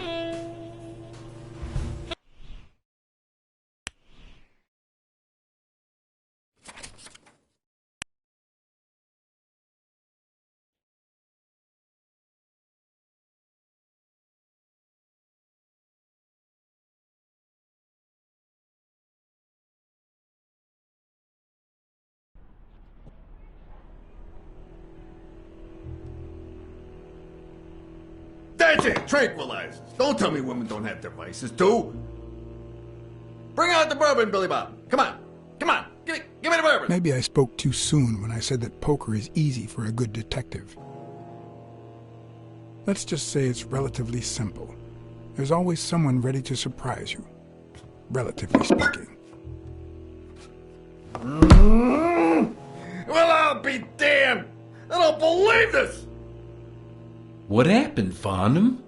Beginner's luck doesn't last forever, and that's when the real champ comes in. I hope you're ready to lose it all, my friend. Poor Farnham. Came looking to make big bucks in the city with his boxing, and he's gonna lose it all with poker. I hope your counseling will make up for it. Yeah, so how can I be of help? Homicidal boxers like Bobby Yale. Ha! That's some piece of news, huh? Hey, I don't know if he did it, but the real problem is that the fight against my champ Stone might not even frickin' happen. The good news is that I've almost convinced the governor to let him out of prison on the day of the fight. Under police escort, that is. I bet you the audience gets a kick out of that. Having to compete with illegal gamblers like that O'Leary fella. Huh? One would almost think that you live in New York, my friend. That son of a bitch killed one of my men and left the poor bastard on my damn porch. But he's a goner now. Ever since the sport got put on TV, people want a fair game, honest boxes, and no shady business. You can't break the law anymore like before. Nowadays, they gotta bribe those big network executives to negotiate for broadcasting rights. Come on, let's steal another hand before Quince accuses us of trying to break his winning streak. Ain't gonna happen. Gentlemen, I suggest you never tell your sons about this game, unless you want to lose their respect. Wait, you mean our sons actually respect us? I hear you. There's no way to set boys straight these days. They don't even respond to a good old beating. Then try not beating them. There are better ways to educate boys. Hey, careful, Quince. You're talking to a pro. So, Kenny told me you had quite a house. How many kids you got in that house full of yours?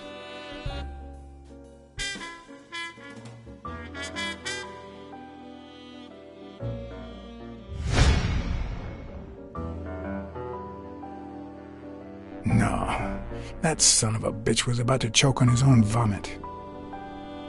Although the communist in me reveled in the sight of a millionaire choking on his own vomit, even so, I couldn't just stand there and watch him die. No, deserving or not, the man would live.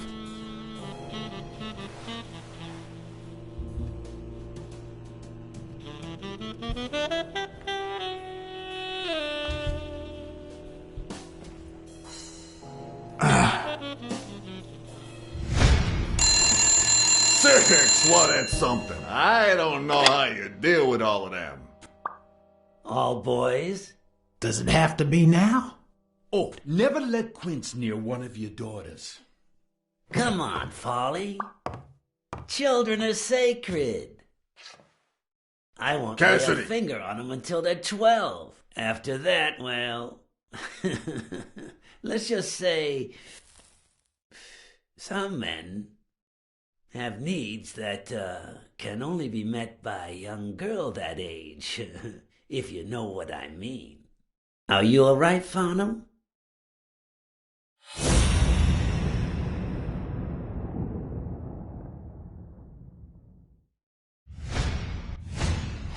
There goes your winning streak, you sick bastard.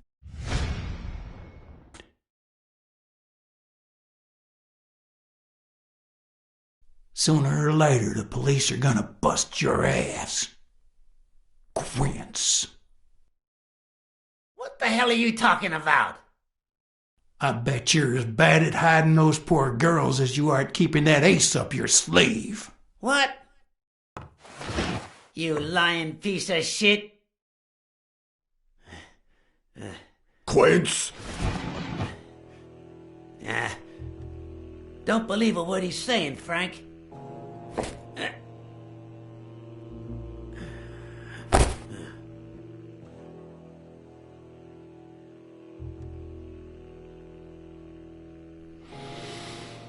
Don't you dare call me Frank. Billy Bob. It's 500 more. Huh. For washing up. It's a deal.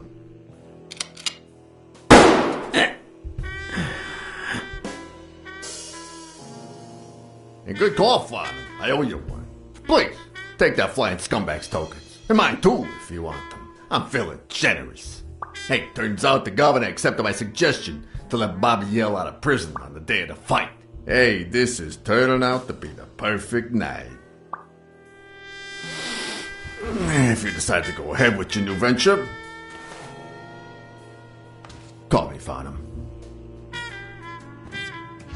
Your behavior at last night's game was utterly insulting. Never contact me again or I'll put an end to your pathetic life. If our common acquaintance should ask you about your business endeavors, tell him that boxing is too violent for you. Signed, Frank Cassidy.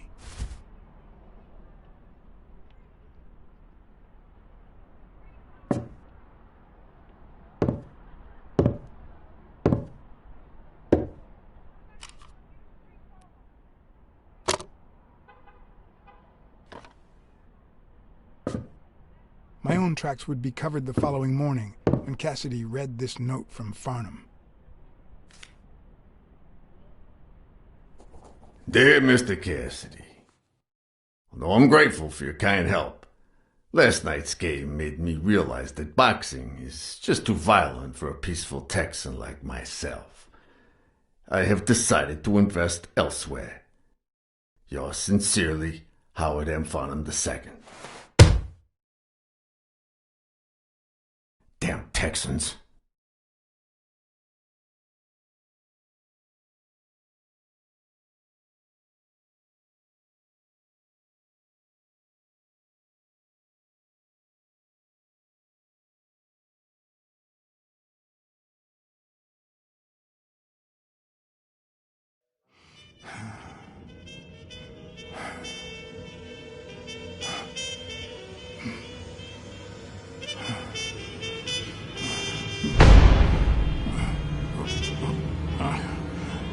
As for me, it was the first time in days that I had gone to bed without my daily beat.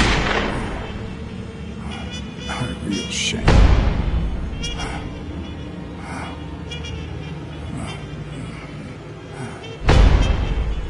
Nothing like a bruised body to help you to sleep like a baby.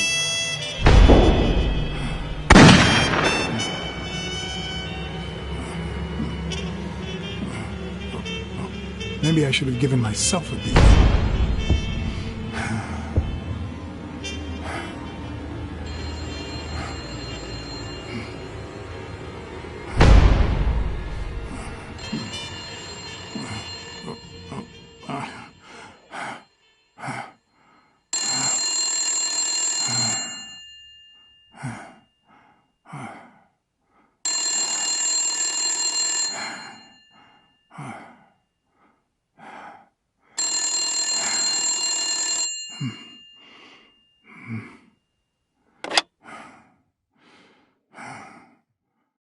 Blacksad. Finally, I need you at the gym now, please.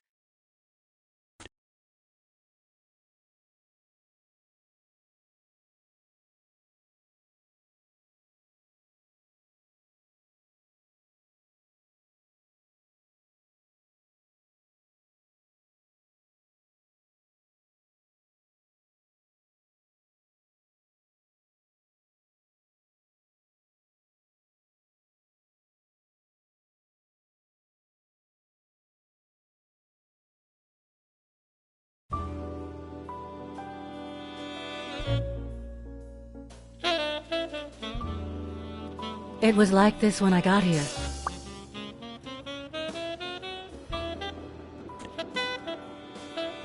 Did you call the police? No, only you. Good. Calm down. I'll take care of this. Had you already finished looking through these papers? I wish.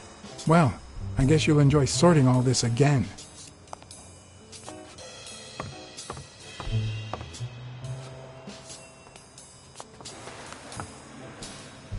Bingo. What is it? Nothing. Just a freshly signed contract.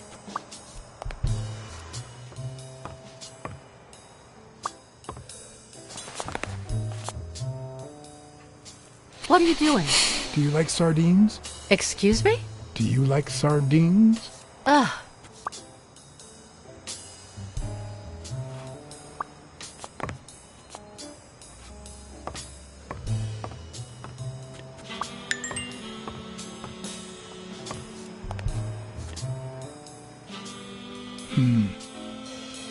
Looks like the burglar isn't interested in bureaucracy. Not that I suspected otherwise, but it's obvious they weren't looking for money. Did they take anything? No, although...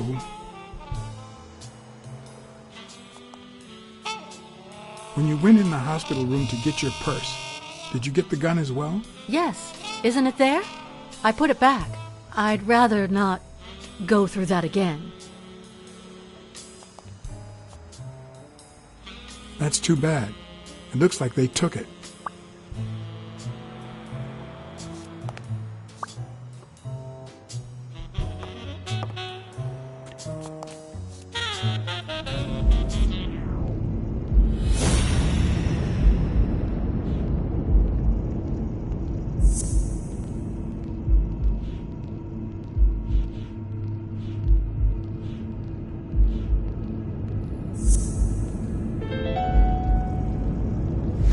It's pretty clear that Helen Moore's cigarette case was a gift from O'Leary.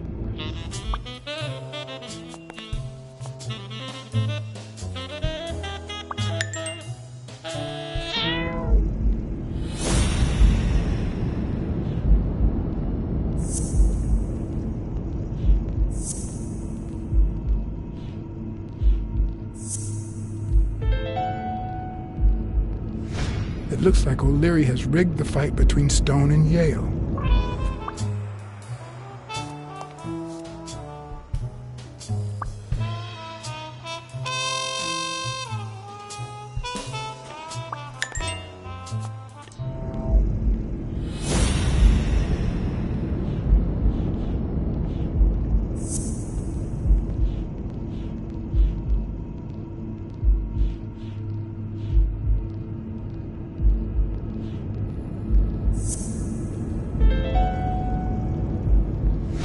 If she's still in love, why does she claim she hates him? What is she hiding?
Is this yours? I think it belongs to the new cleaning lady. Mary just wasn't working out, so she left. Clarice Freeman? Yes. You think she did this?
Wait here, please.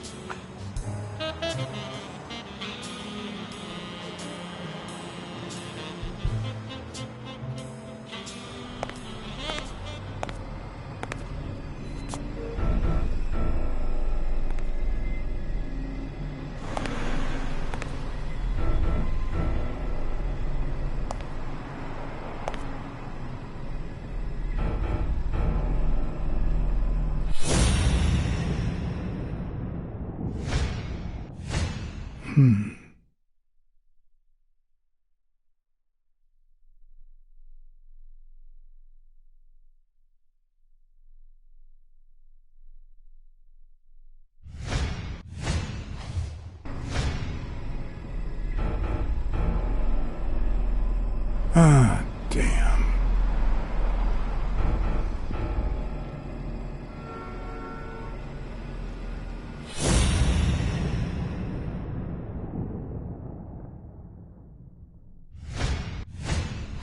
Could be a knife wound.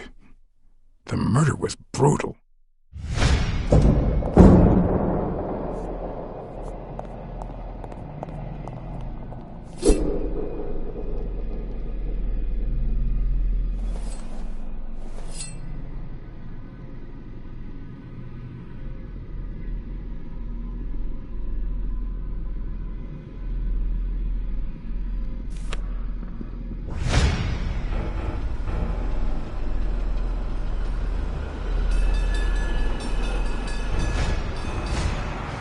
I can just picture her saying, "Honey, I found a job. We're finally gonna make ends meet."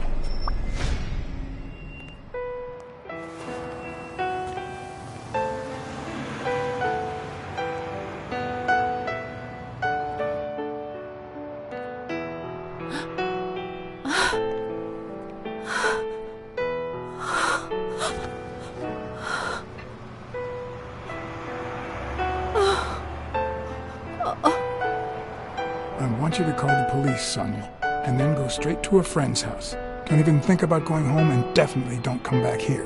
I'm staying at a friend's house. I haven't even set foot in my father's place yet.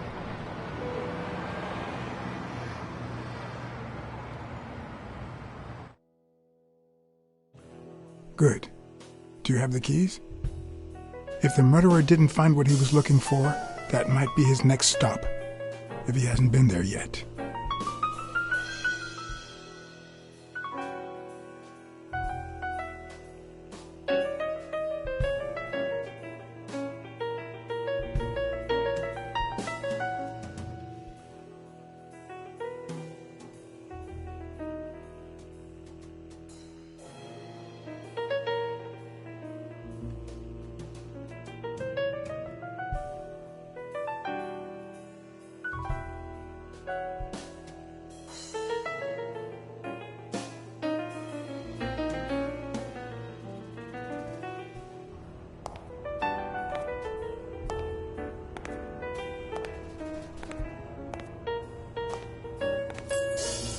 For once I had the keys to the place, which meant I wouldn't have to use my lockpicks or...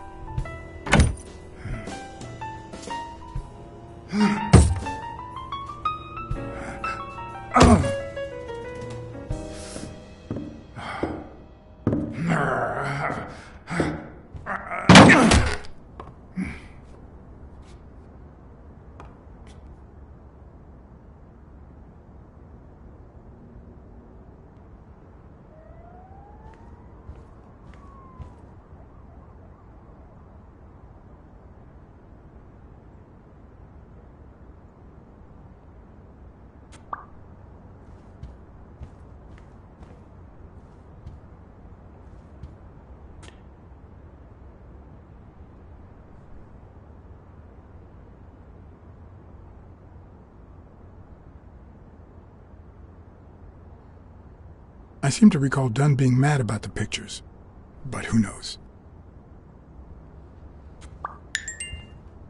It looks like Dunn had already begun to move his things.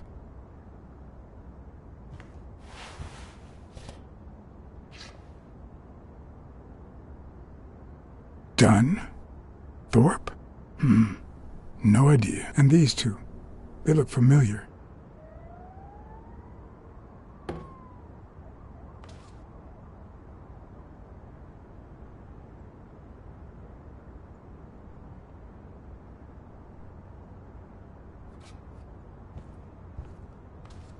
It's hard to believe that a pair of boxing fists could play something like this, although I'm sure he had the lungs for it.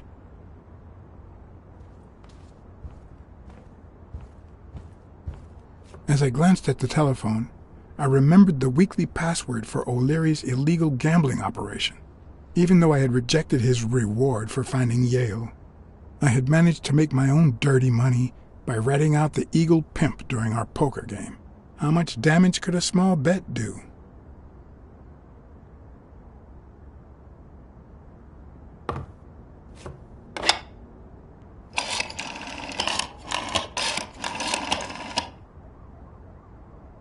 Yes. Wild strawberries. Welcome, sir. May I ask for the beneficiary of your bet? John H. Blackmore. I see.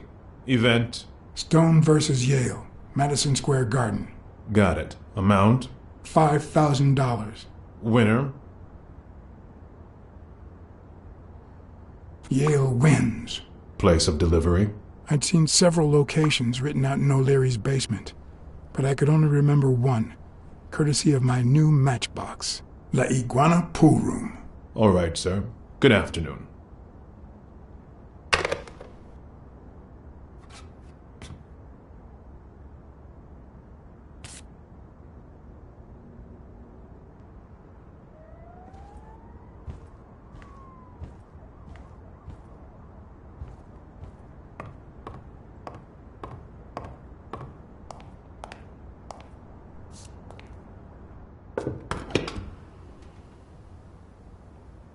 Ready-made meals on airplane trays in front of the TV. Who would have thought we'd end up eating like this? Dunn died 4 days ago, and that lettuce still looks okay.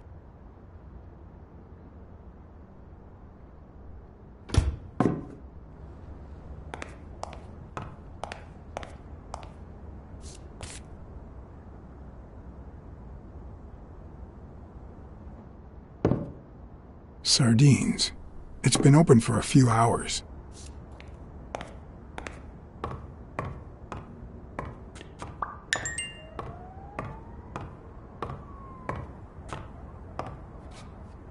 You still looked at her every morning, so many years later, with a new love? Maybe we don't need to forget. Maybe pain just transforms into, I don't know, something.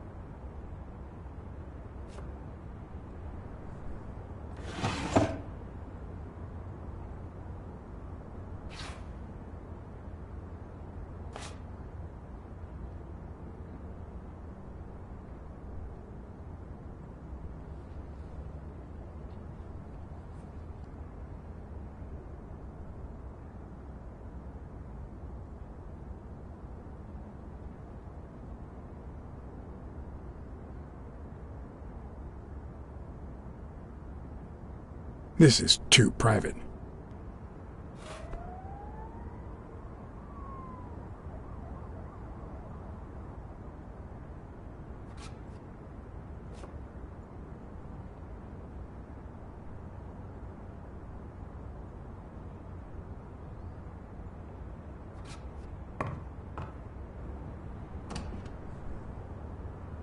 Another empty closet.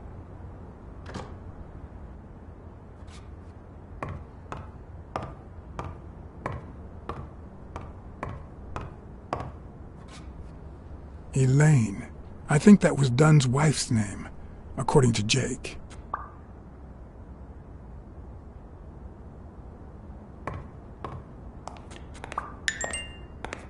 Wow. Could Dunn really afford such luxuries? Or did he only want to impress Mary?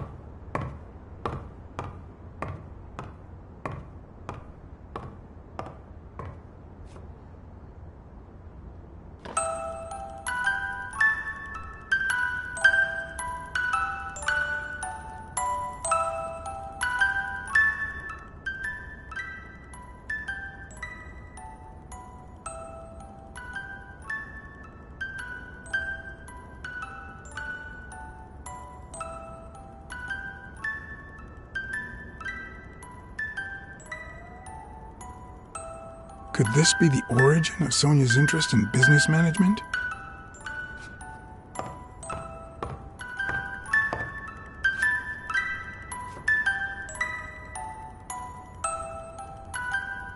One of the very few teen idols who only got better with age.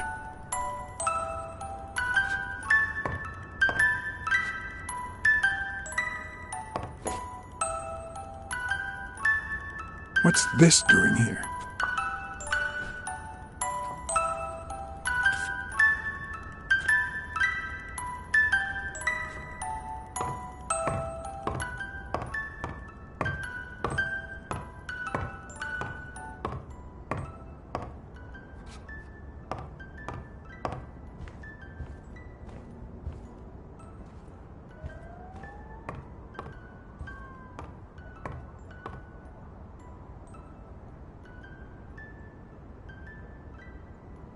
Look at that. The guy sure had good taste.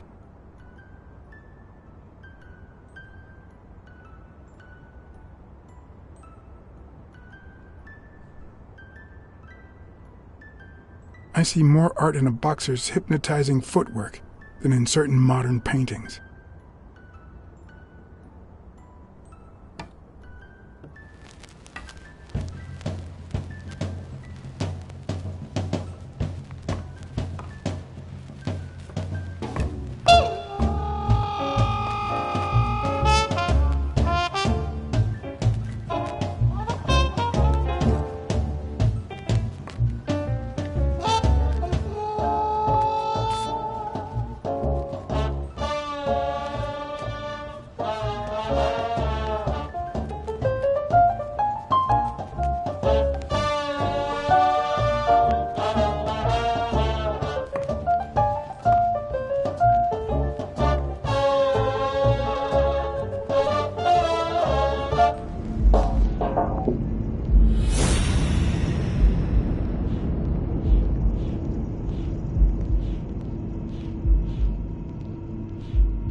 It's pretty clear that the burglar came by the house before heading to the gym, which means he probably didn't find what he was looking for in here.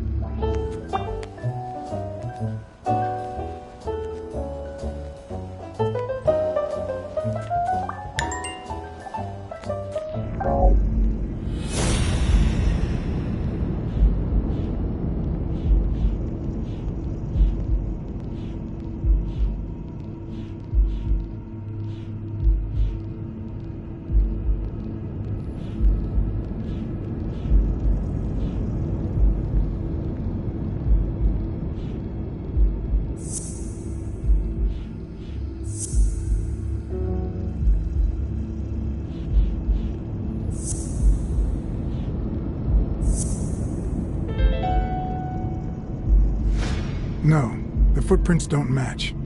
Or if O'Leary killed Dunn, he did it without stepping in the paint, or in different shoes.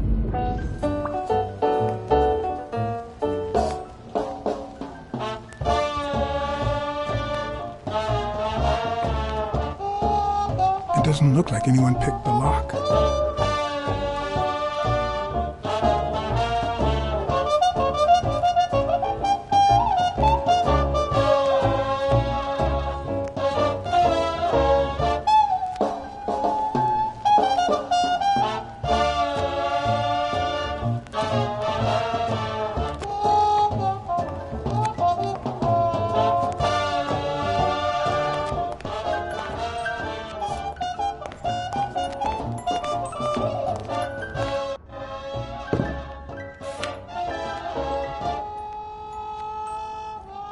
Of course. Now I see how Dunn bought the apartment he was going to share with Mary. This place has to be empty in 2 weeks for the new owners. I wonder if Sonia knows about this. No matter how hard I look, I'm not getting anywhere. I need to talk with Sonia, and maybe with her uncle Tim.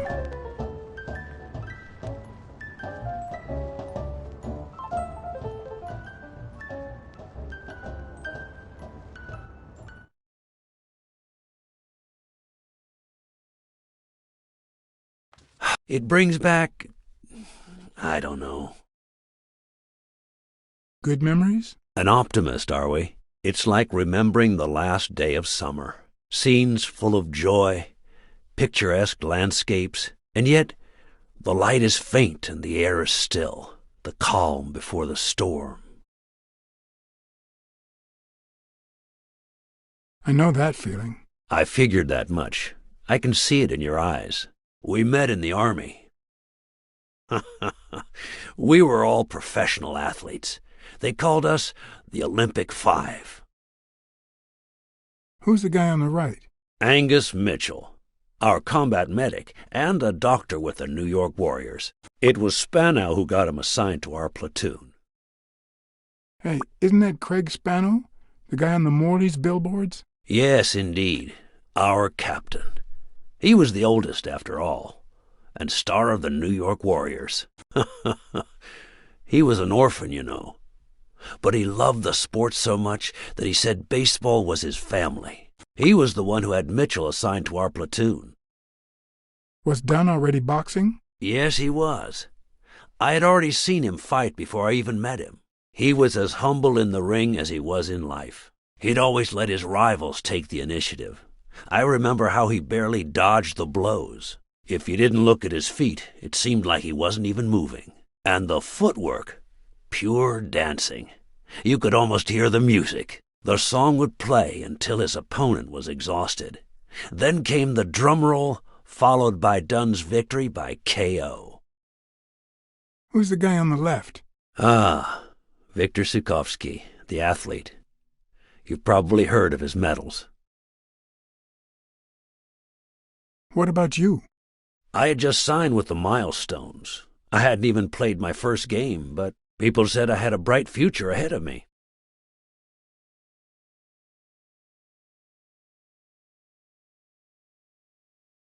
And you did.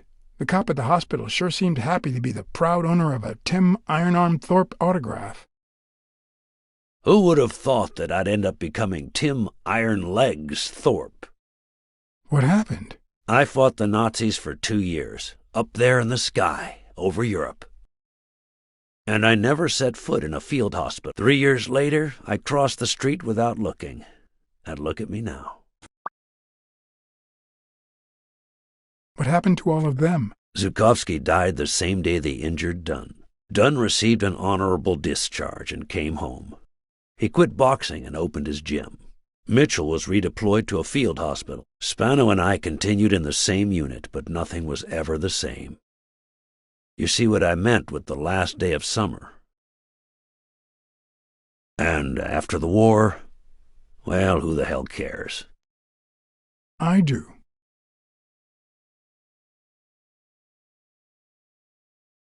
What happened to Mitchell after the war? Mitchell? Who knows? We lost touch. I hope he's doing well.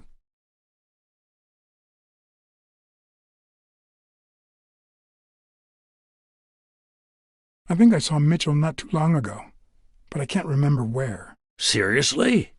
Please try to remember. I'd love to hear from him again. I'll do my best. What happened to Spano? Well, you've seen the billboards. He made it big time. When I was forced to retire, I got him some advertising deals. That's how I founded this agency. But then, something happened to him. He became sullen. He fell out of shape, and slowly but surely lost touch with reality. He withdrew from public life and broke off our friendship. Haven't heard from him in, 3 years? And believe me, I've tried to contact him. You think Spano might have been involved in Dunn's death? Spano? No way. He and Dunn were always... Well, Spano's changed so much that it's hard to say. Allow me to double your wage. You have to find the murderer. Maybe Dunn stayed in touch with Mitchell or Spano. Maybe even with both. But he never told me anything. Maybe Sonia knows. I doubt it. But that's not the only question I've got for her. May I?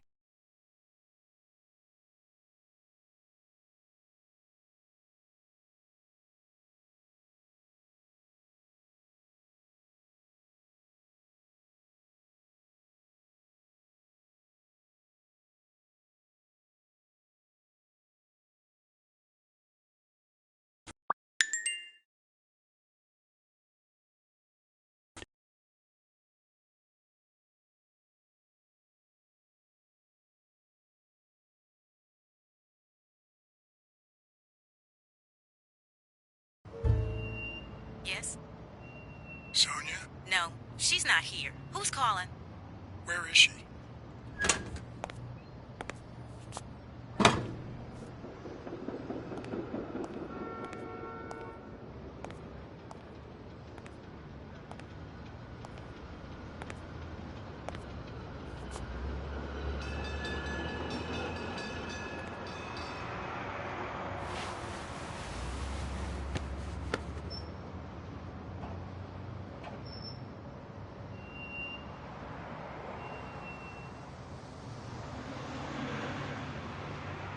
You know, it's dangerous. Have you ever wished you'd never been born? What?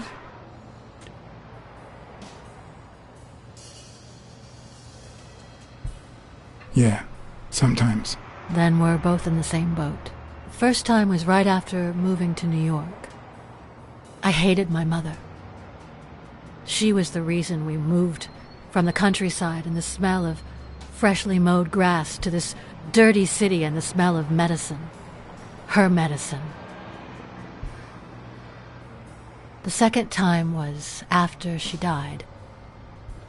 I hated myself for having hated her before, for not having loved her enough.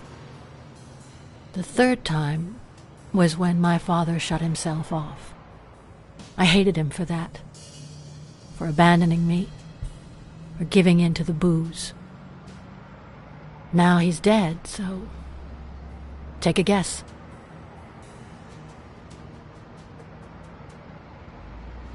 You've realized just how much you really loved him. I guess so. But that's not the worst of it. The problem is I don't know how to live without hating him. Over the last few years, everything I've done was meant to push my father far away. To avoid being like him.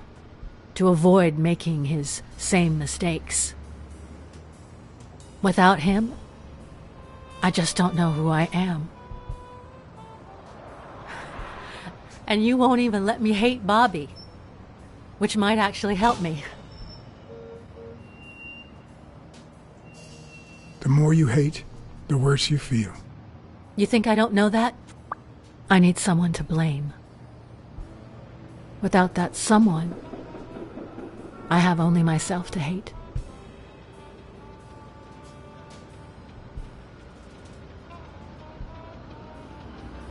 I'll find the person who did this.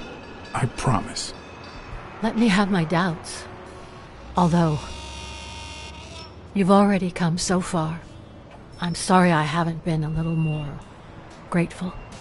In any case, you shouldn't hate yourself. You are... No, you have such good qualities.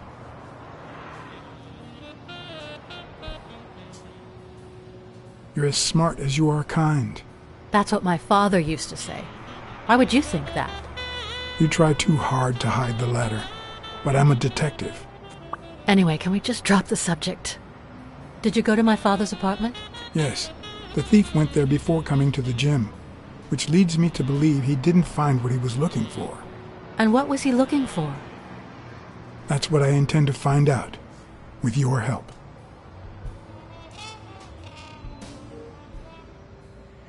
Your dad had great taste in music. You think? Let me guess. The same taste you have, right? Exactly. You don't know how happy that makes me.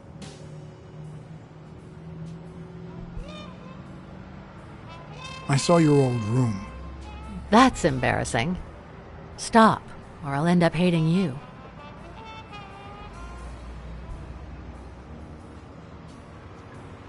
It's odd that there are practically no toys or memories of your childhood in the room, except for a small music box. That box?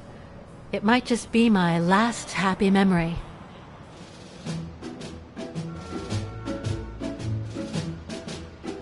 It's from before my mother got sick and we moved here.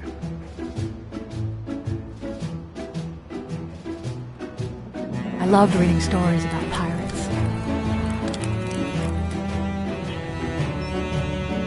So my father drew a treasure map for me. I searched the whole house, one clue at a time. It led me to this enormous tree in the yard. My daddy had put up a tire swing. X marks the spot, so I dug to find my treasure. I loved the music it played, the ballerina and the little secret compartment.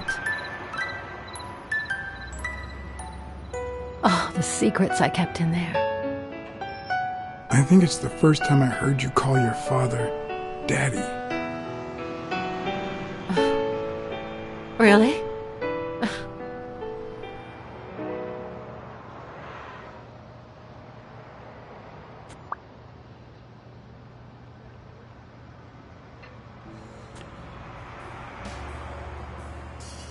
I'm also a fan of Frank Papaglia.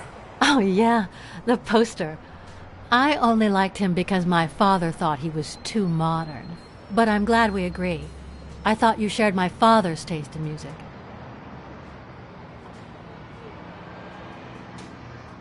I found a picture taken during the war. The Olympic Five.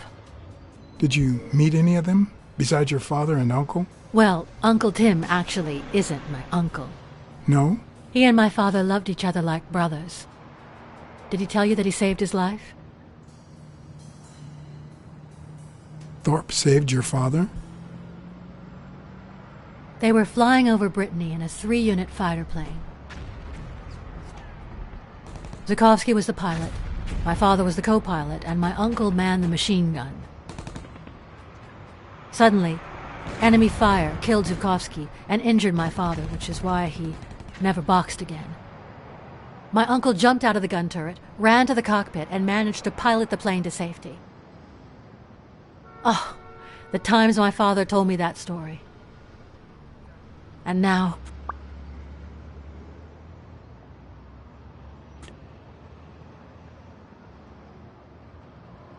You still have your uncle. Yes, I guess you're right.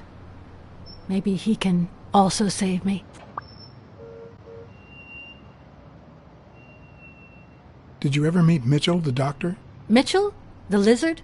No, never. Why? Oh, nothing. I think I've seen him somewhere. Did you ever meet Spano? What can you tell me about him? I think I saw him once, but I was just a little girl. I think my uncle turned him into a star. It was a long time ago.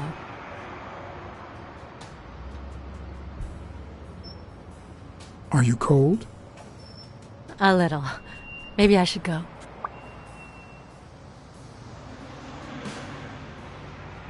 Yeah, it's getting late. Anyway. Thanks for the company.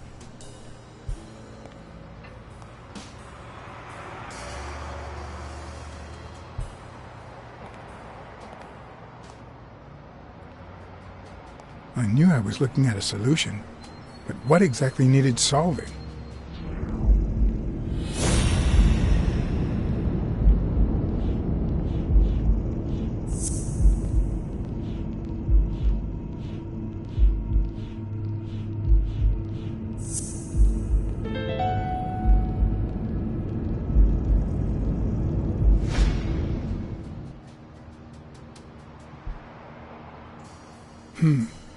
Maybe Dunn used the same hiding place once more.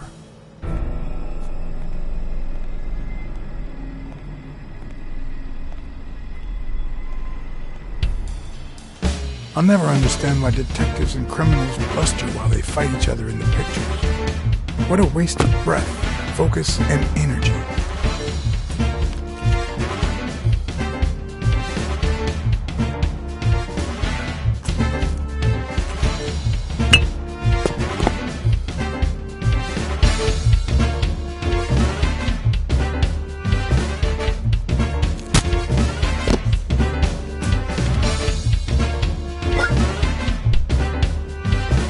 It's not the lack of credibility in the screenplay that bothers me.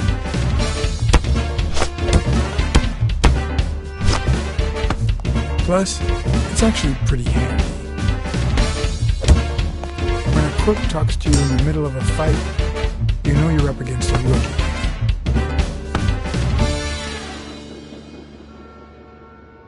And if he doesn't even say, "Help me, please,"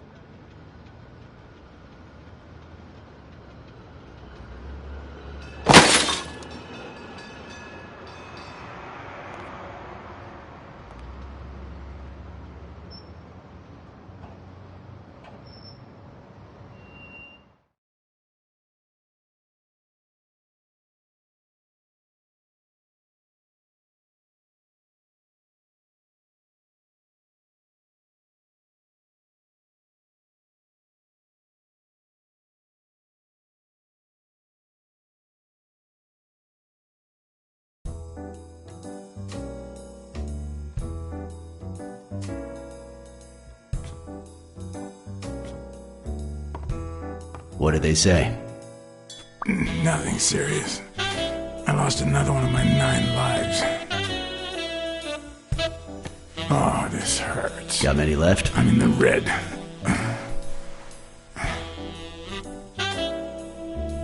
You hasn't woken up yet? Nope. We're gonna be here a while.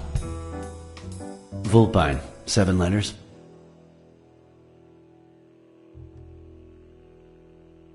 Devious? You think that's the same thing? I don't know. Sounds a bit off to me.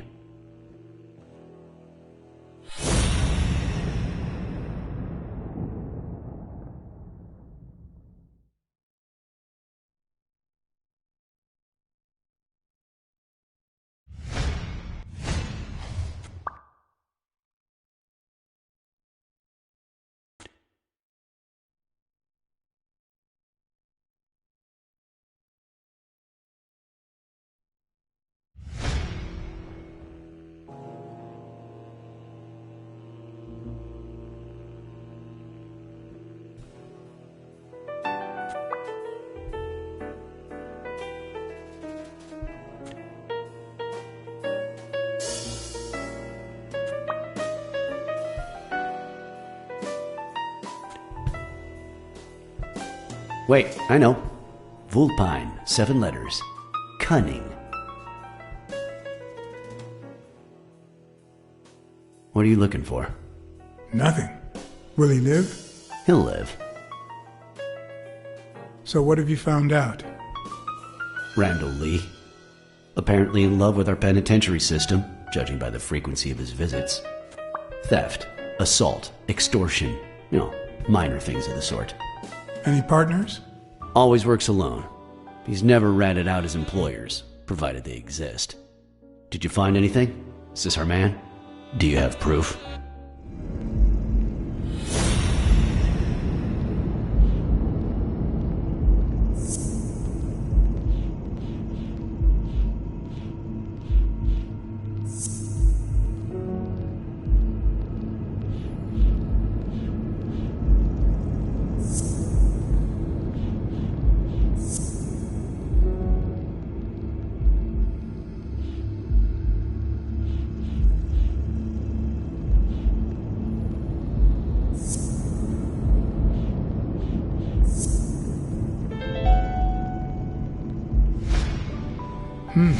Looks like we know who tore his pants following Clarice Freeman up to the rooftop.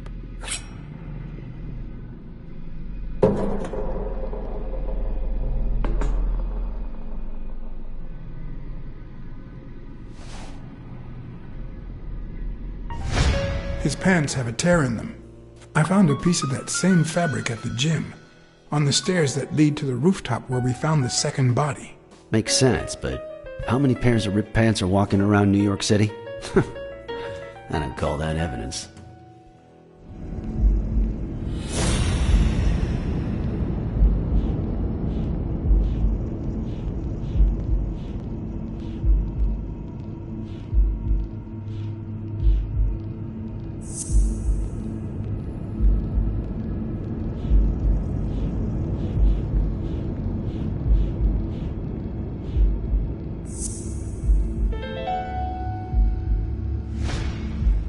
The guy who broke into the gym in Dunn's place has a thing for sardines. Did you smell his breath? Right, because there's only one sardine fanatic on this side of the Hudson. I need something more.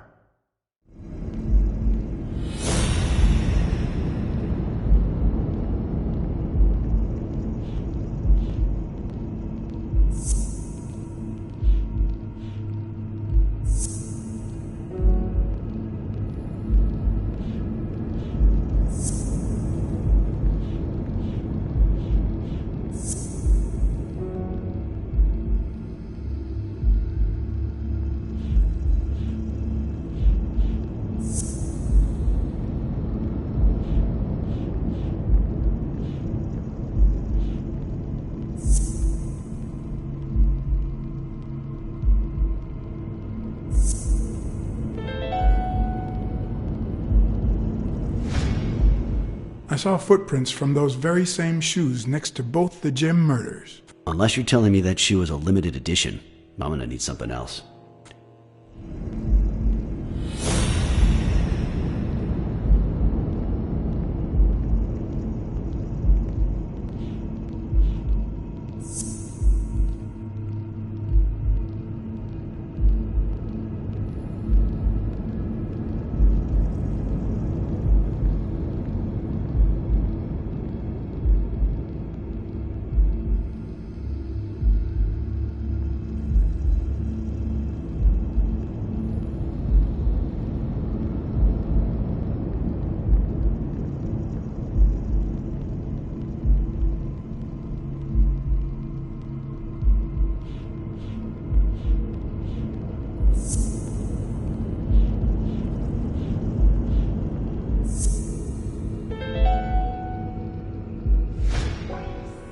One of the thugs that attacked me the other night had a snout just like his. I'm sorry, but you can't incriminate someone based solely on species.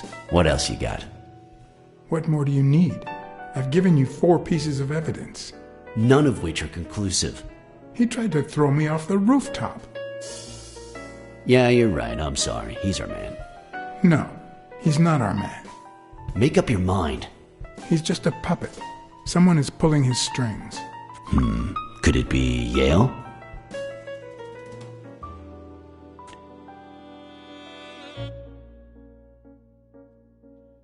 He's hiding something for sure, but I don't think he did it. By the way, was he discharged? His room is empty. They let him out yesterday. He's in police custody now. You can tell he's an athlete. Made quite the comeback. Anyone else would have taken 10 times as long. Anyway, he better be fine. You know they've ordered me to escort him to Madison Square Garden on the day of the fight.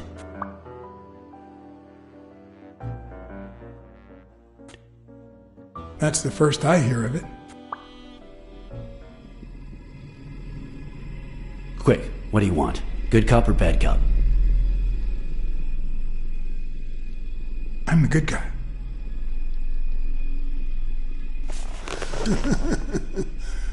Good thing someone took out the trash. No wonder you were saved by garbage, you piece of trash. But you're gonna wish it hadn't. Go to hell, you dog. Don't pay any attention to flat feet, Mr. Lee. Yeah, you're in a tight spot, but there's always a way out. We have proof that you killed Joe Dunn and Clarice Freeman. I'll call your bluff. You ain't got nothing. Are you acquainted with our usual witness program? For a modest sum, they'll say they saw your sorry snout when and where we tell them to. Cut the crap, Smirnov. You know we've got conclusive evidence. However, we can offer you a deal if you tell us who hired you. What can you offer me?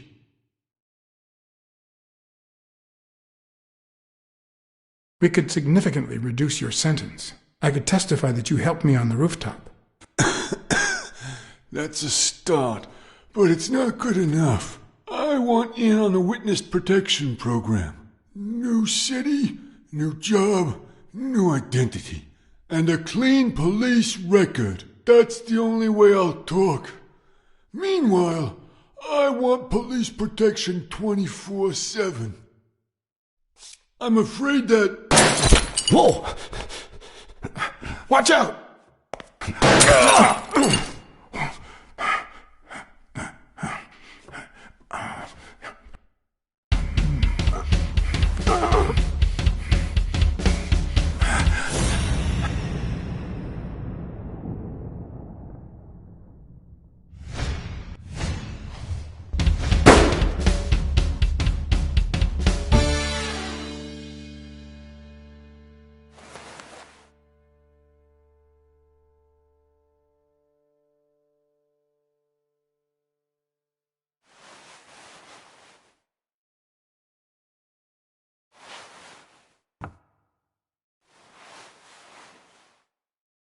Luckily, Smirnov's wound wasn't as bad as Randall's. Unfortunately, the police found nothing on the nearby rooftops. Our best shot at finding the killer was gone. So I went back to my previous lead.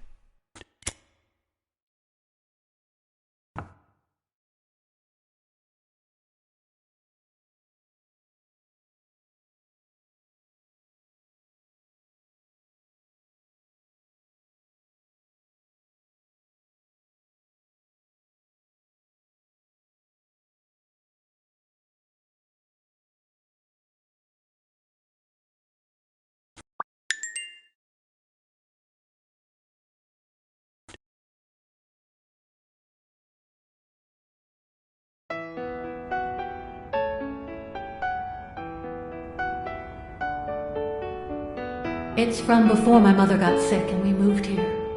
I loved reading stories about pirates, so my father drew a treasure map for me. I searched the whole house, one clue at a time. It led me to this enormous tree in the yard where Daddy had put up a tire swing.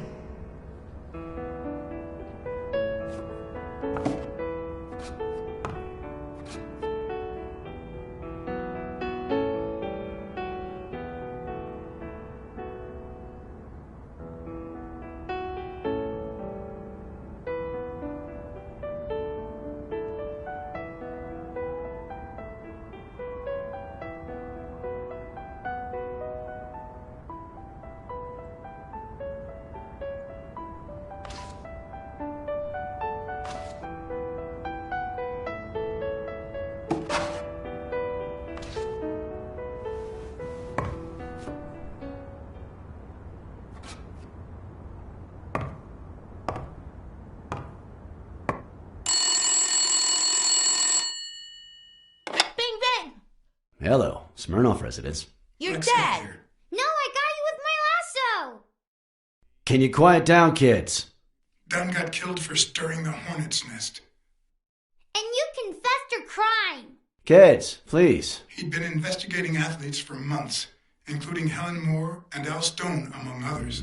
Dunn's notes aren't all that clear, and I'm not sure what he was after. But I'd say we're facing a widespread corruption case.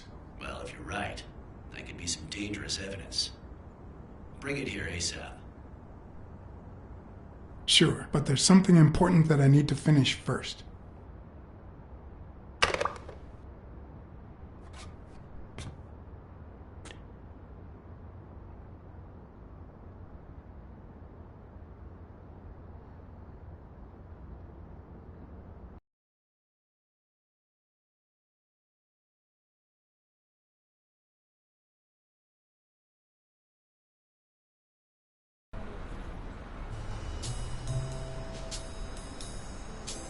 I wanted to follow a certain lead on my own before Smirnov had the chance to see anything.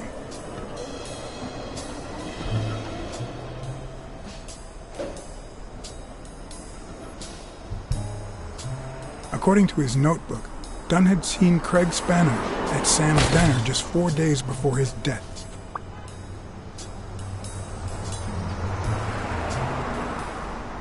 Get out of here, pussy! Beat it or what? Well, I can't make up my fucking mind. Either call the cops or beat your ass. Which would you prefer? It might have been easier to slap the information out of him, but I decided to trust in a universal truth. Everyone is guilty of something. You don't know who I am, right? Don't know and don't care. Come on, spit it out. I'm John H. Blackmore, Public Health Inspector. Oh, yeah, right. There are some real freaks around here, so I have to be firm, you know? Have you eaten? Dinner's on the house.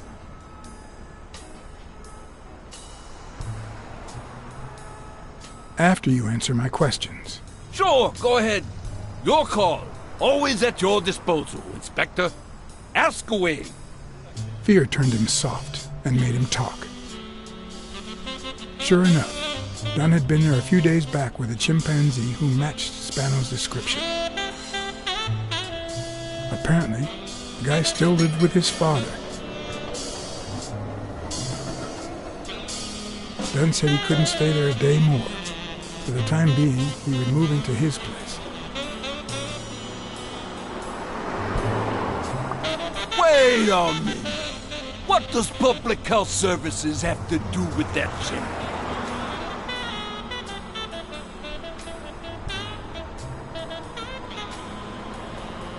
The chimp died of food poisoning. But wait! He didn't even eat!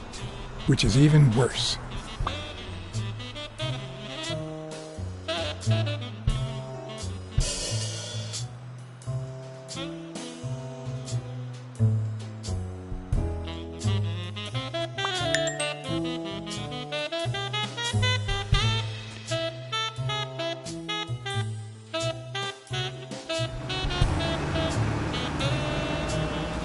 Dunn had taken Spano to his place.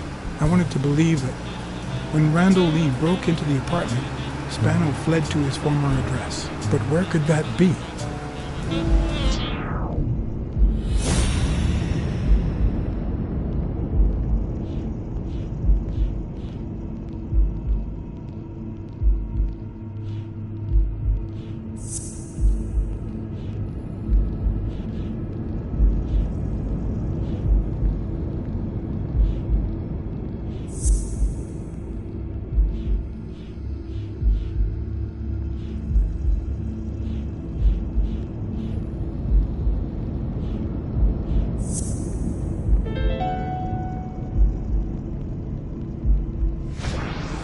Gotcha.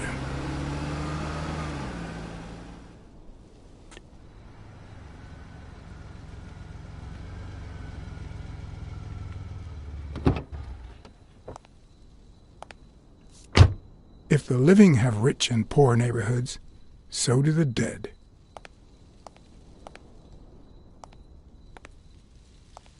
In the mid-19th century, Greenwood became the resting place to the city's most distinguished citizens. Thinkers, scientists, writers, inventors, artists, businessmen, politicians, police officers, thieves, pimps, and murderers.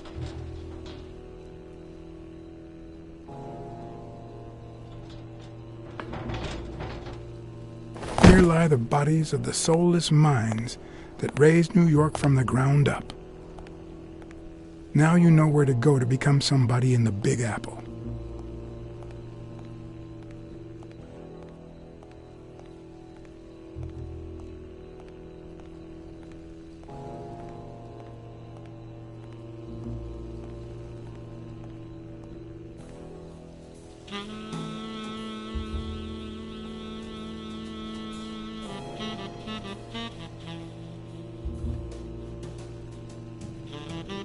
Thank you.